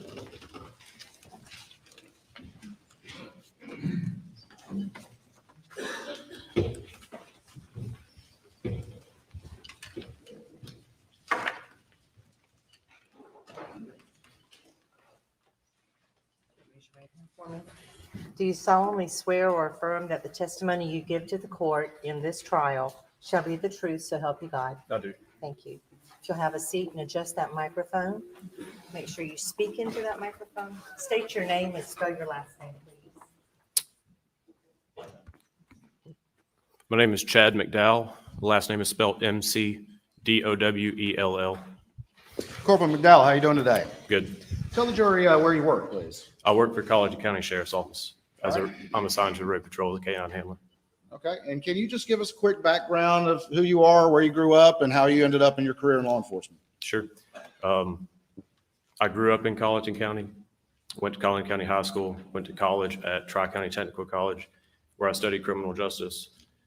Once I reached age, I came home, was hired by Colleton County Sheriff's Office, left for a couple of years to go work for Jasper County, and then came back to Colleton. I've been assigned to road patrol at Colleton. All right, and what year did you first start working for Colleton County Sheriff's Department, or began your law enforcement career? 2016. And what's your current, you said you're a corporal now, is that correct? Yes, sir. And what is your current assignment? What are your duties? I'm still assigned to road patrol. I'm a K-9 handler. All right, you say K-9. Explain to the jury what that is. So I have a K-9 that is assigned to me. We respond to certain calls, or if we're requested by another deputy for narcotics searches for suspects, things of that matter. All right, and K-9 is a dog, correct? That's correct. All right, what's your dog's name? Eva. Eva? What kind of dog is Eva? He's a Belgian Malinois. Malinois? Yep. Is that kind of like a German Shepherd? Kind of short-haired, pointy ears. I got you. Short hair, pointy ears. Is Evo typically with you when you're out on patrol? Yes, sir. Was Evo with you the night of June 7th, 2021? Yes, sir. Were you a corporal then at that time? No, sir. I was a deputy. All right. And who was on the squad that you were on? Sergeant Daniel Green, Corporal Elise Janicki, myself, and Deputy Pruitt, Cody Pruitt. All right. And so who was your immediate supervisor? It would have been Corporal Janicki. Okay. And then above that is? Sergeant Green. All right. And then above that? Lieutenant Nettles. All right. And then above that? Captain Krause. Okay. What shift were you working the night of June 7th, 2021? Yes, sir, I was. And that was in Colleton County? Yes, sir. And what shift were you working that night? Night shift. Did you ultimately respond to a call for service at 4147 Moselle Road? Yes, sir. And you actually went there? I did. And did you come to the incident location at the kennels at that property at 4147 Moselle Road? I did. Is that in Colleton County? It is. Were you, when you arrived, what other first responders were on scene to your recollection? Sergeant Green was there. There was one other fire rescue personnel vehicle in there. I believe the rest were staged, best I can remember. When I say staged, I mean at the head of the driveway. There may have been a couple of other apparatuses on scene. And which, do you recall which driveway you entered? Did you enter the driveway near the kennels? Where you came upon the Yes, kennels? sir. It was same driveway everyone else entered. So you were parked behind Sergeant Green. Green's? Yes, sir. What did you do after that? After you got out of your vehicle, what did you do? I approached the crime scene. I was trying to make my way to Sergeant Green to see what he needed me to do. I made my way through the crime scene as carefully as I could. I approached Sergeant Green, saw that he was interviewing the only person on scene. So I went back to my vehicle. Okay. And did you see who he was interviewing? Mr. Murdaugh. Yes, sir. Do you see him in the courtroom here today? Yes, sir. Can you point him out? Yes, sir. He's in the middle, navy blue suit. Your Honor, can the record reflect these identified the defendant? It does. I'm going to show you what's been marked as Exhibit 6 to your testimony. No objection. Admitted without objection. And this is a disc, but I want you to take a look at it and see if you recognize this disc. Yes, sir, I do. All right, and what is on this disc?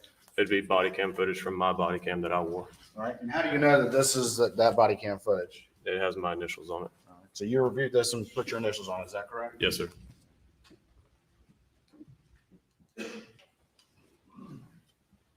All right.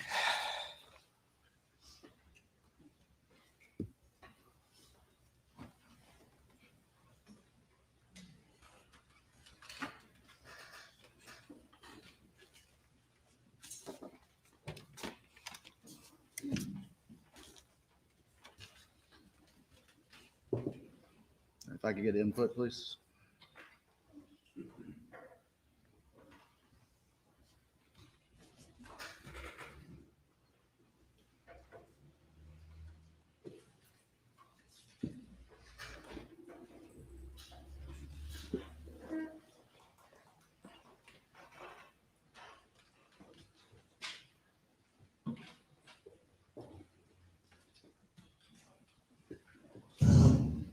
Let me ask you this. When you got this call for service, were you currently on another call for service or are you just out on patrol? No, sir, I was just out on patrol.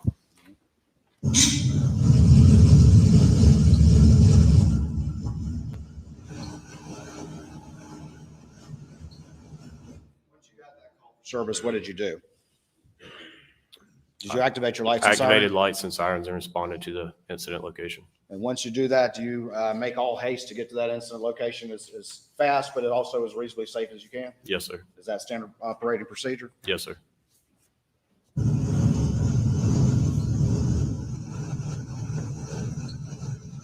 first 10 minutes, sorry. The first 10 minutes of this body cam are essentially you driving to the scene. Is that correct, roughly? Yes, sir. I'm going to fast forward to closer in time when you arrive.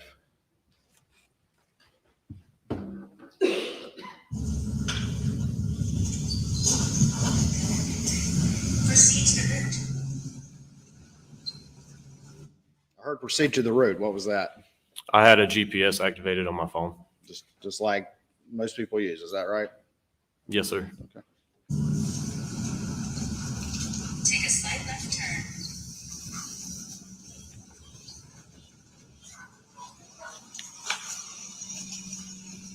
In a quarter mile, arrive at 4147 Roselle Road. 758 on Salem, Roselle. Got it, copy.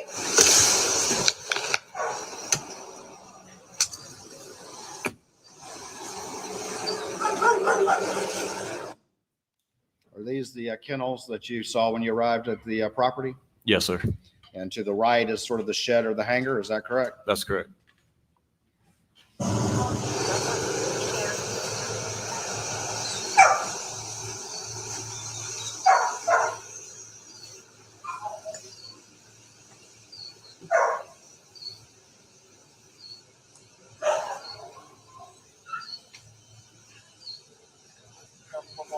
Let me ask you this.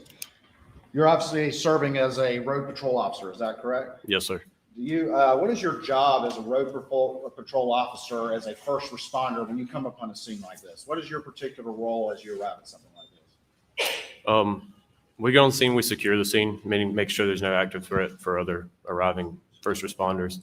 We'll preserve the scene to the best of our ability and then turn the scene over to arriving detectives. When you arrive at a scene like this, are you constantly not only paying attention for any threat or anything like that, but also making sure that you don't disturb or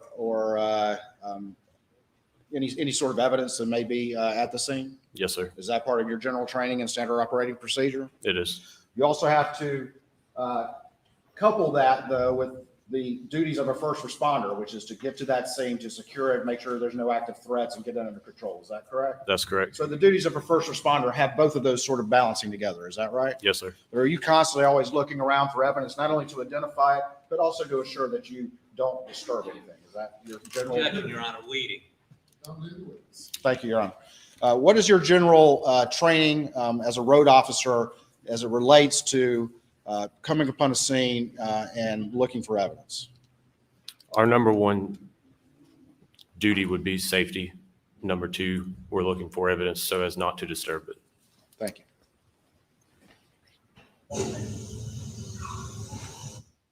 Right there to the right, what is that to the right of the screen?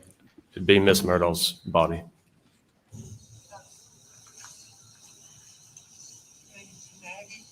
Murdoch. Margaret Brandstetter Murdoch. Who are those individuals right there? Sergeant Green and Mr. Murdoch.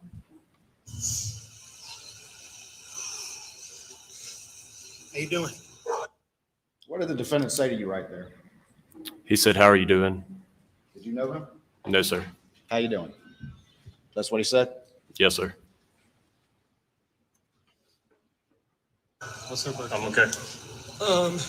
9/15/68. Okay, and what's your son's first name? You said Paul? Paul Terry Murdoch.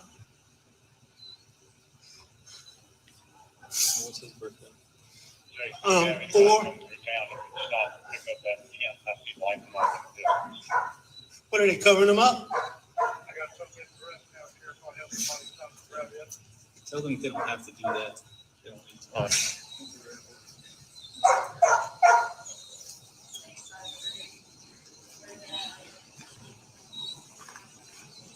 Hey, he's asked that if we don't have to disturb anything, not to. We've got a sled on the way.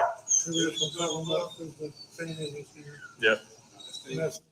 All right, what were you asking fire and rescue to do at that point? Just to try to preserve it the best they could. If they You were didn't asking them, but what were you specifically asking them not to do? cover the bodies if they didn't have to. All right, and what was their response, though? I couldn't make it out. I believe he said we're covering them for family responding. I couldn't make it out.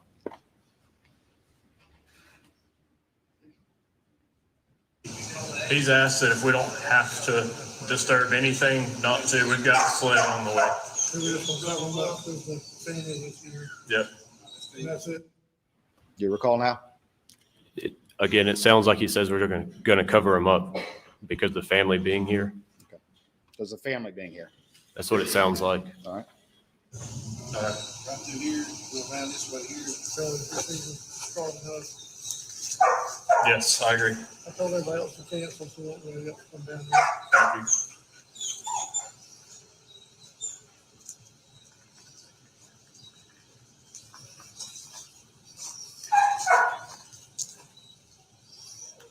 Hey, Cody, I need a piece of that tape whenever you get done.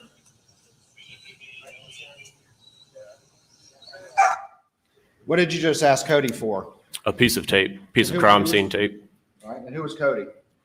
Deputy Pruitt, he's the one that you see there with the yellow crime scene tape. And why did you ask Deputy Pruitt for some crime scene tape? I had observed a shell casing on the ground. I wanted to mark it so that it didn't become disturbed. Your general duties as an officer, you observed something and you asked for some tape to mark it. Is that correct? Yes, sir. And that's what you were previously describing your role is. Is that correct? Yes, sir.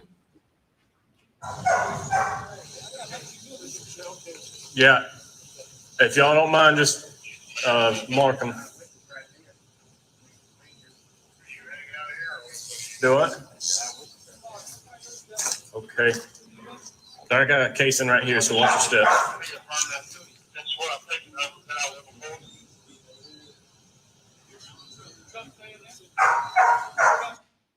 That casing that you saw, did you recognize what kind of ammunition it was? Yes, sir. What kind of ammunition was it? 300 blackout casing. And how could you tell it was a 300 blackout casing? Just my own personal experience. I own a 300 blackout, and I recognized it. You recognize the case from your own experience? Yes, sir. All right.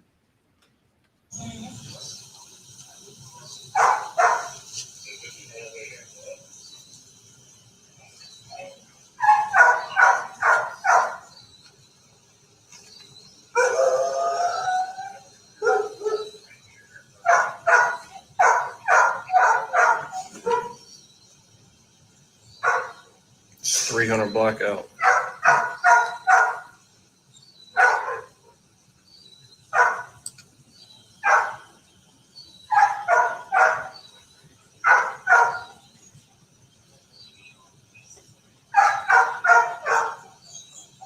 Did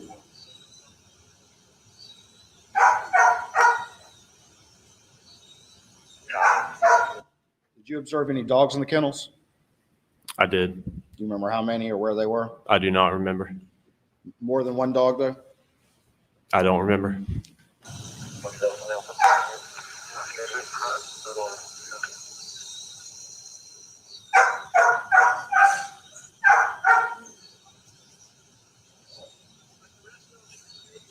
They said they had several casings by her body, but this one will be a little bit harder to find later, so I want to mark it real fast.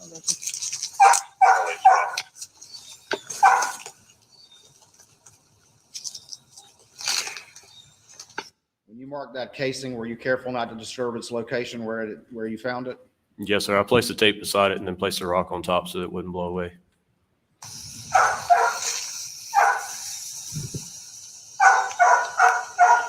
Why are there so many shell casings and only one?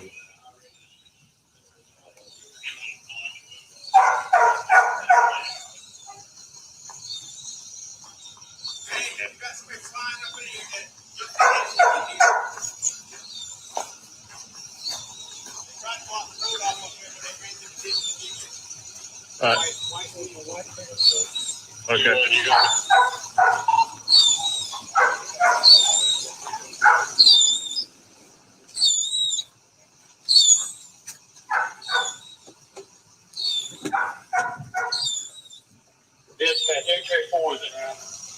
Sorry to do that to everyone. Well, what was that loud noise? It's just my windshield wipers. And why was it making that noise? They had removed all the moisture, I guess.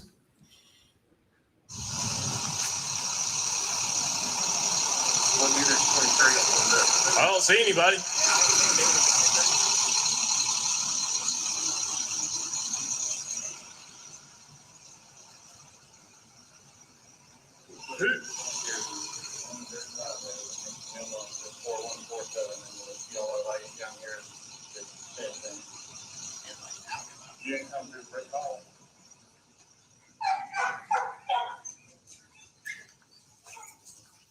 Can I see a couple more pieces? I found some more there. Back there. Over there. Yeah, I'm trying to figure out why it's 300 blackout. Trying to figure out why there's so many shell casings, but only one gunshot went to the back of each head. Not my job to figure that out. I'm just curious. I only saw one more casing, but just in case I see more.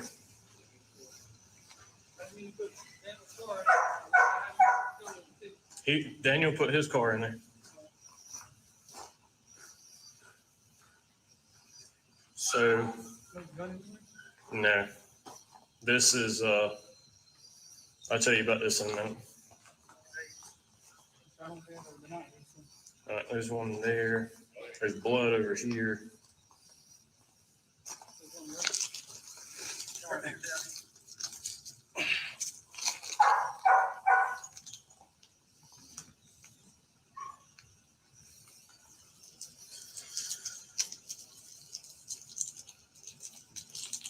You looking at shell casings? 300 blackout. Sheriff? Those cases that you were marking right there, did you at all disturb the location where you saw them? No, sir.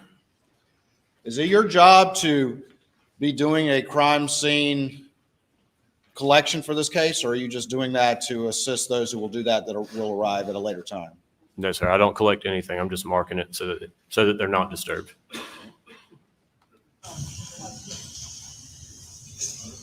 Probably.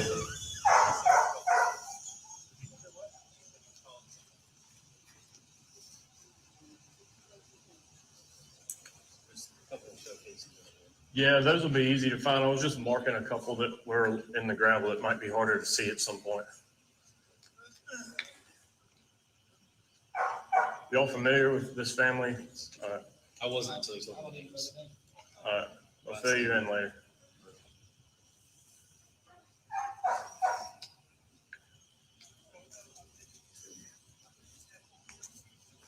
I don't think there's gonna be anything from anybody to do here.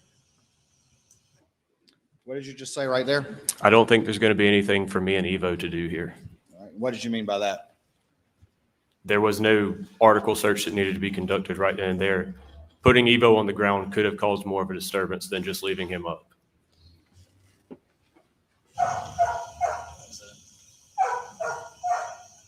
Because that's a, You said for Evo to do? yeah, for me and Evo. Please watch your. Hey, watch this go.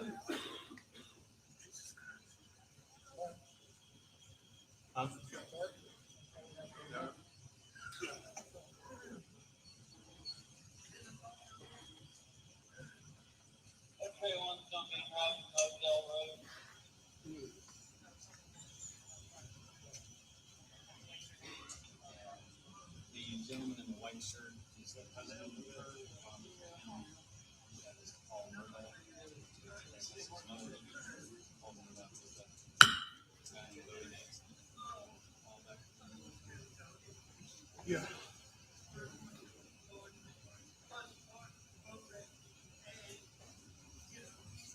It's going to be retaliation from family. He did have a firearm under, I told Doug to stop him. All right.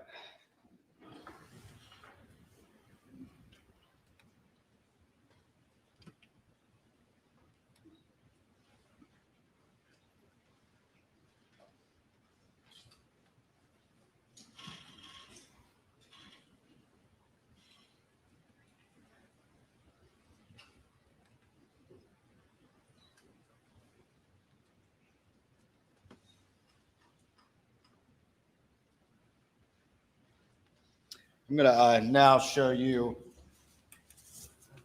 a portion of what's been previously admitted to evidence as Exhibit 1.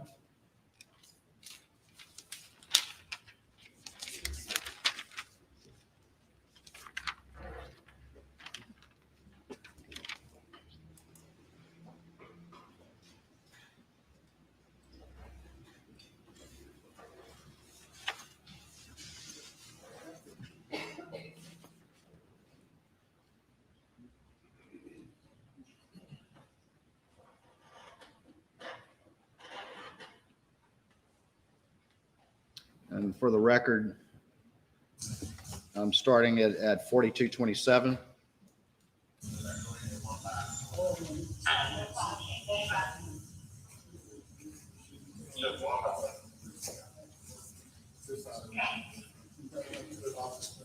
Who's that to the right of the screen right there? That would be me. All right. And what are you about to do? Step inside and assist CID with lifting that sheet. All right. And were you asked to do that? Yes, sir. And who asked you to do that? Captain Chapman. All right. And where's Captain Chapman in this image? In the middle And is he a senior officer to you? at that time. Okay. And I noticed before you moved, what did you do? Turned my light on And why did you turn on your light? so that I could plainly see what was underneath me where I was going. Did you disturb any evidence or anything as you started to go into the feed room? No, sir. Were you careful to avoid doing that? Yes, sir. Did you kick any shell casings or waddings or anything like that when you went into the feed room? No, sir. Did you step on any bloody footprints when you went into the feed room? No, sir. If you had seen something like that before you stepped in there, what would you have done? I would have stopped and notified the detective. Well, the dad's over there. Actually, hold on. People just want to do. Fire rescue might have some more sheets, but still.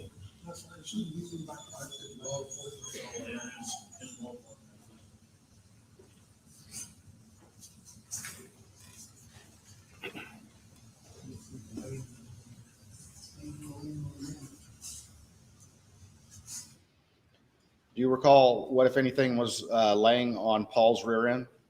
His cell phone or a cell phone. Is that it in this image right here? Yes, sir.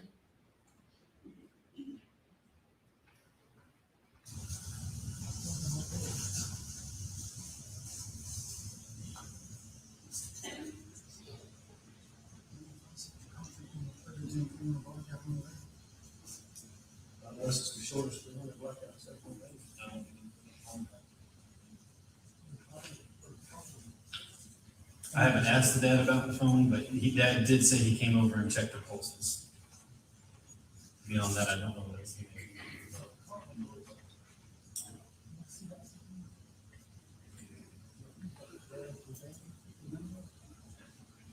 He did have a shotgun with him. I have secured that in my vehicle.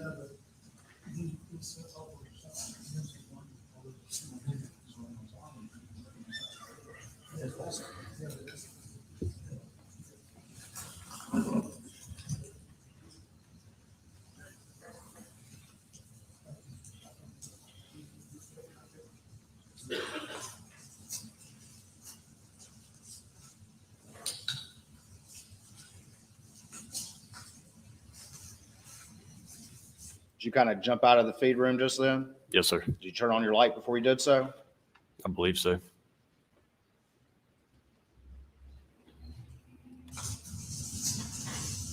Watch it again.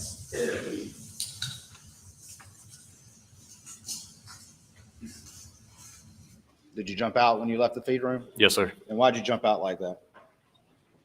Try not to disturb the body. It was easier to leap out than to try to step. Did you enter the feed room at any point after that, to your recollection? Not to my recollection.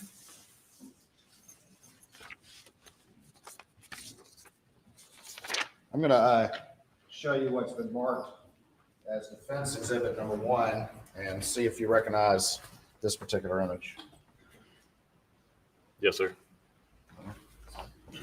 I'll switch inputs, please.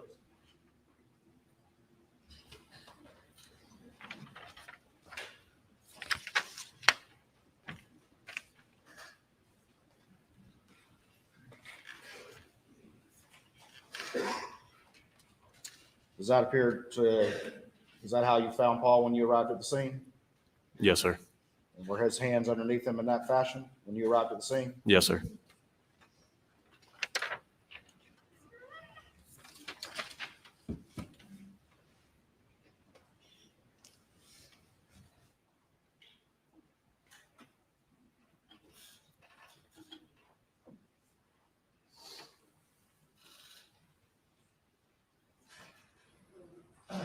You're all right. Have State's Exhibit 7, I believe, without objection. Without offered evidence.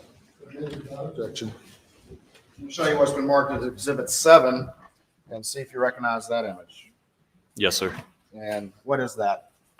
It's a still image of video of my body-worn camera.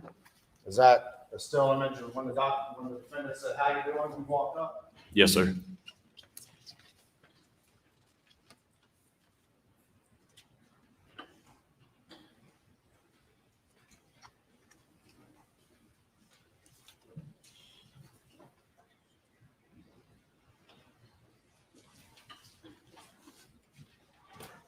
Court's indulgence, come on, Your Honor.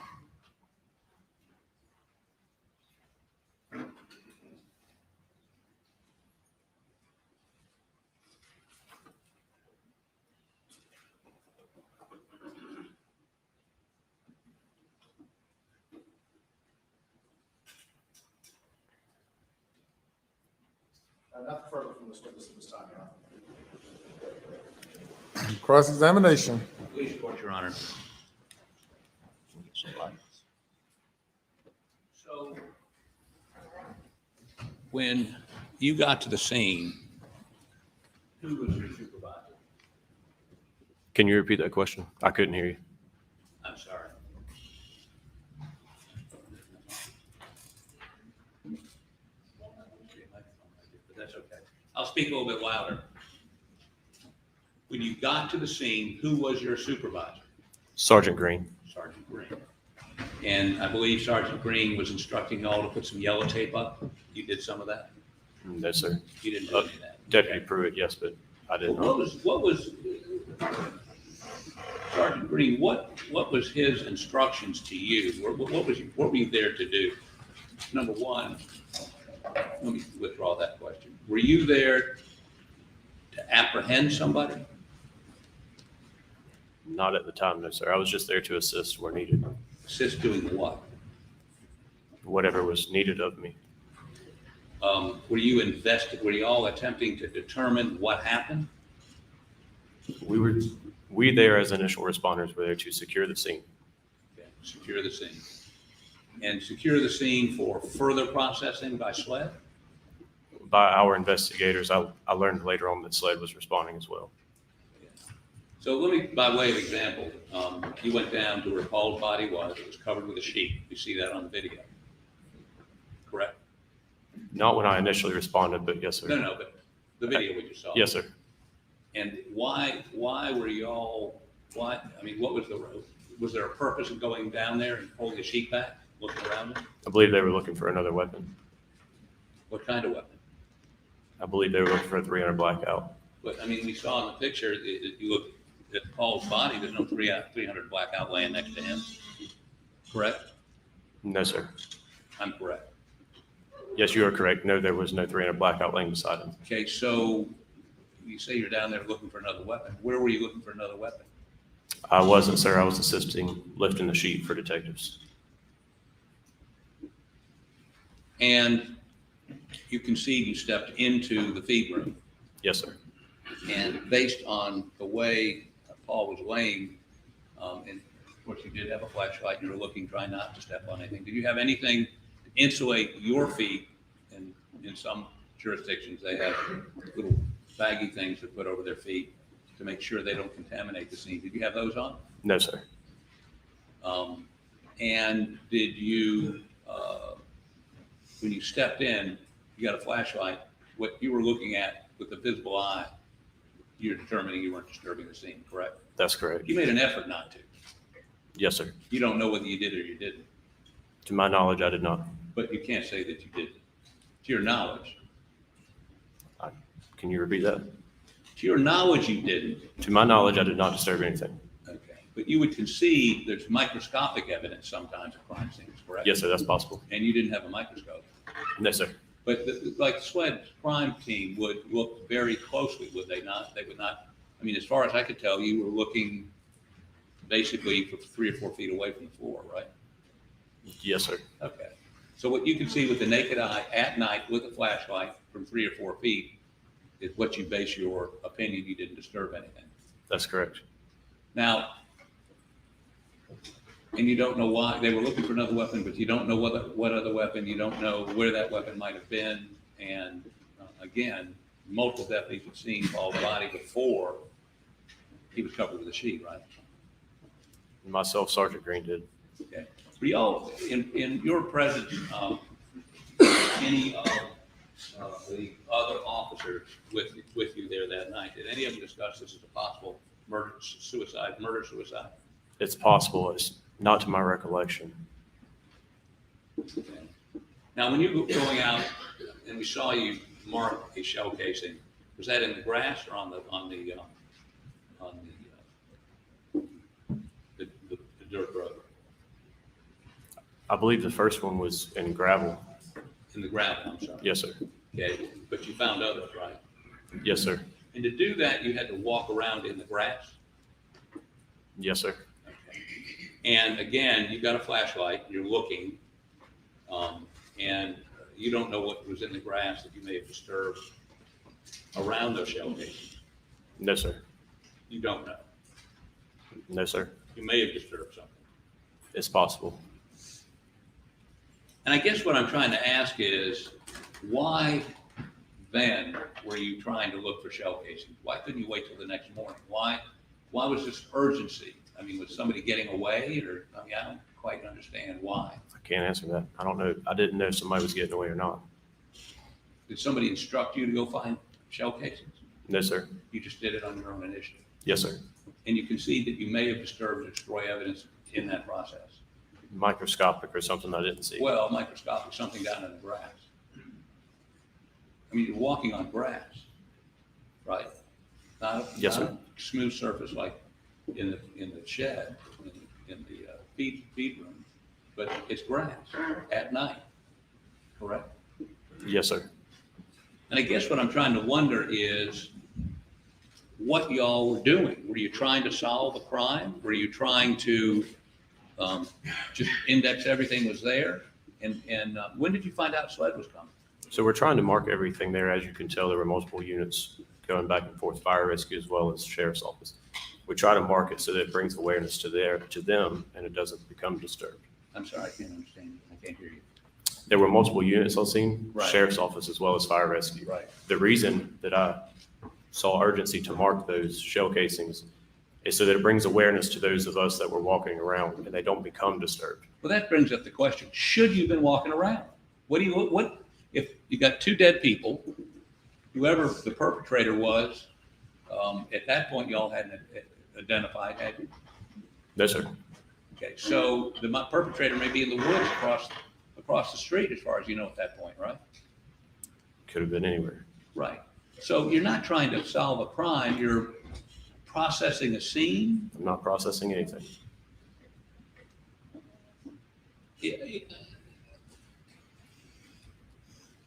You don't know what you're doing. I just told you what I was doing, sir. You're marking pieces of evidence. Yes, sir. And the urgency to do that was so that no one else would walk over them Yes, sir. while you're walking around them. Around. Yes, sir. Well, you don't know whether you actually stepped on one or not, do you? I was very careful not to. Okay. Now, let me also ask you this, the pattern of the first shell casing was how far away from the feed room? I can't say. That you found? The first shell casing I found? Yeah. I'm not sure. 10 feet, 20 feet, more than me, or further than? Probably about the same distance from me to you. Okay. From the feed room door? Yes, sir. Now, I understand, and you got a blackout, right? Yes, sir. And when you fire that, does it eject to the right or the left? To the right. Mine does. Okay. So if the feed room is where I am, that shell casing ejected to the right and forward, right and back? What do you know? Are you asking where the shell casing was in relation to the door? It would have been forward and right of the door. Forward and right of the door. And there was the pattern of casings leading, do they all lead to her body? I can't remember. Did you sketch where you found them? No, sir. I did not do a crime scene sketch. Have you ever done a crime scene sketch? No, sir. Tell me your training in crime scene processing. It's very basic, limited what you would get at the Criminal Justice Academy. Very basic. Yes, sir. So you're not a crime scene processor. Again, and I'm not asking this question repetitively, I'm just trying to puzzle it out. What, you don't know what your role was there. I was a first responder. Well, they were dead, Paul and Maggie, right? You couldn't render them any aid. Your Honor, I would object. No question in that statement. Is there a question? Could you have rendered them aid? Were they in a physical condition where your assistance would have helped? No, sir. They were dead. Correct? Are you asking? Yes, sir. Yes. Okay, let me show you a couple of these clips and ask about them here. And I've got times. You don't have to go through the. I'm going to be brief. Okay, would you go to 1040? How does that read? Yes. I don't know. Yes.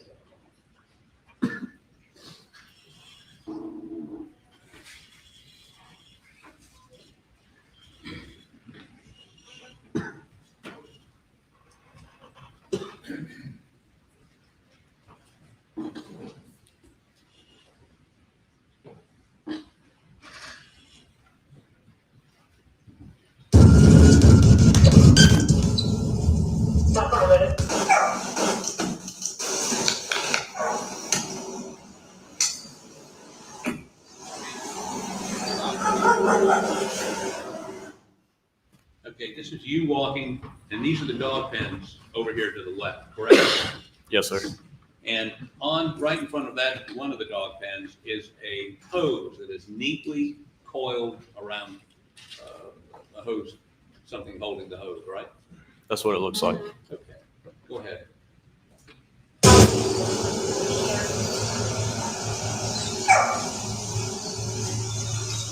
How about go to 11, 12?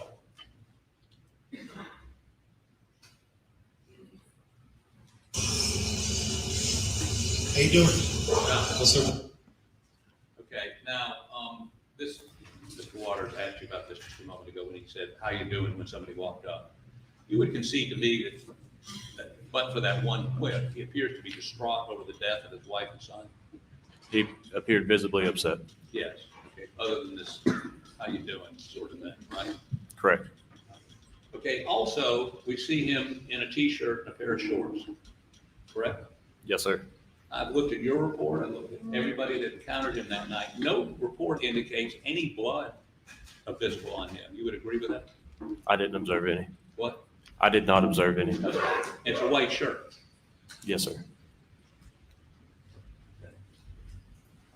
If you noted blood on him, you would have put that in your notes or reported that to somebody, right? Yes, sir. Okay.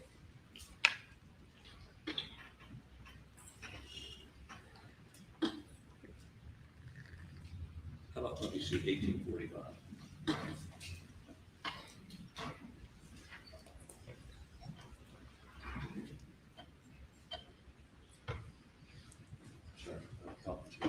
Told that it's a shotgun pistol started him out.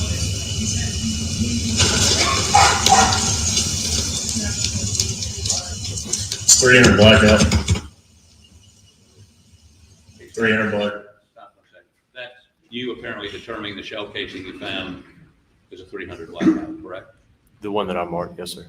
The one that was in the gravel. Yes, sir. That's all the video I have. Just a couple final questions. Since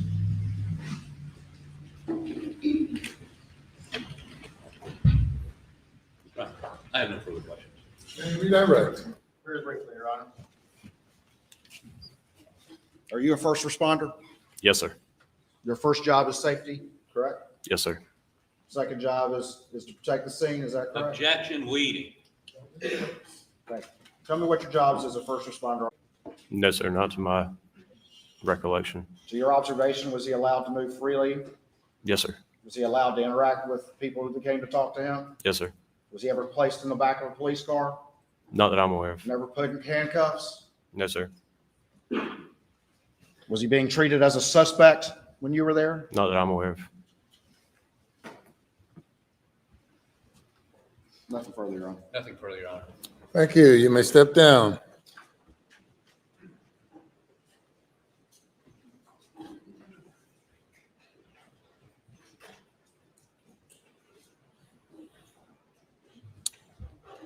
Put the lights back up.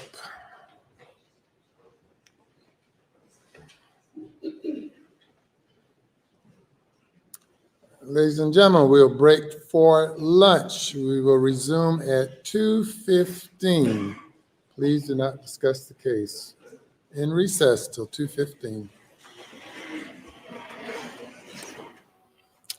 All right, guys. So we're going to take a lunch and we will be back at around 2:15. Yay! What time is it? It's time for lunch. I'm good. Why? Should I not be? I'm good. Have any questions for today? Oh, you're fine, Kelly. No, that's Eastern. So we got an hour and 20 minutes. Yes, I'm going to do my best to come back. I'm going to try. As long as I can get some work done before then and now, yeah. Okay. Y'all go eat some lunch or something. It would be 1:15 Central. No, I'm good, Mama. I'm good. I didn't sleep a lot last night, but I'm good. Thank you all. Thank you for joining me. I appreciate it. We will be back about an hour and 20 minutes, hopefully. Okay. All right. Love you all.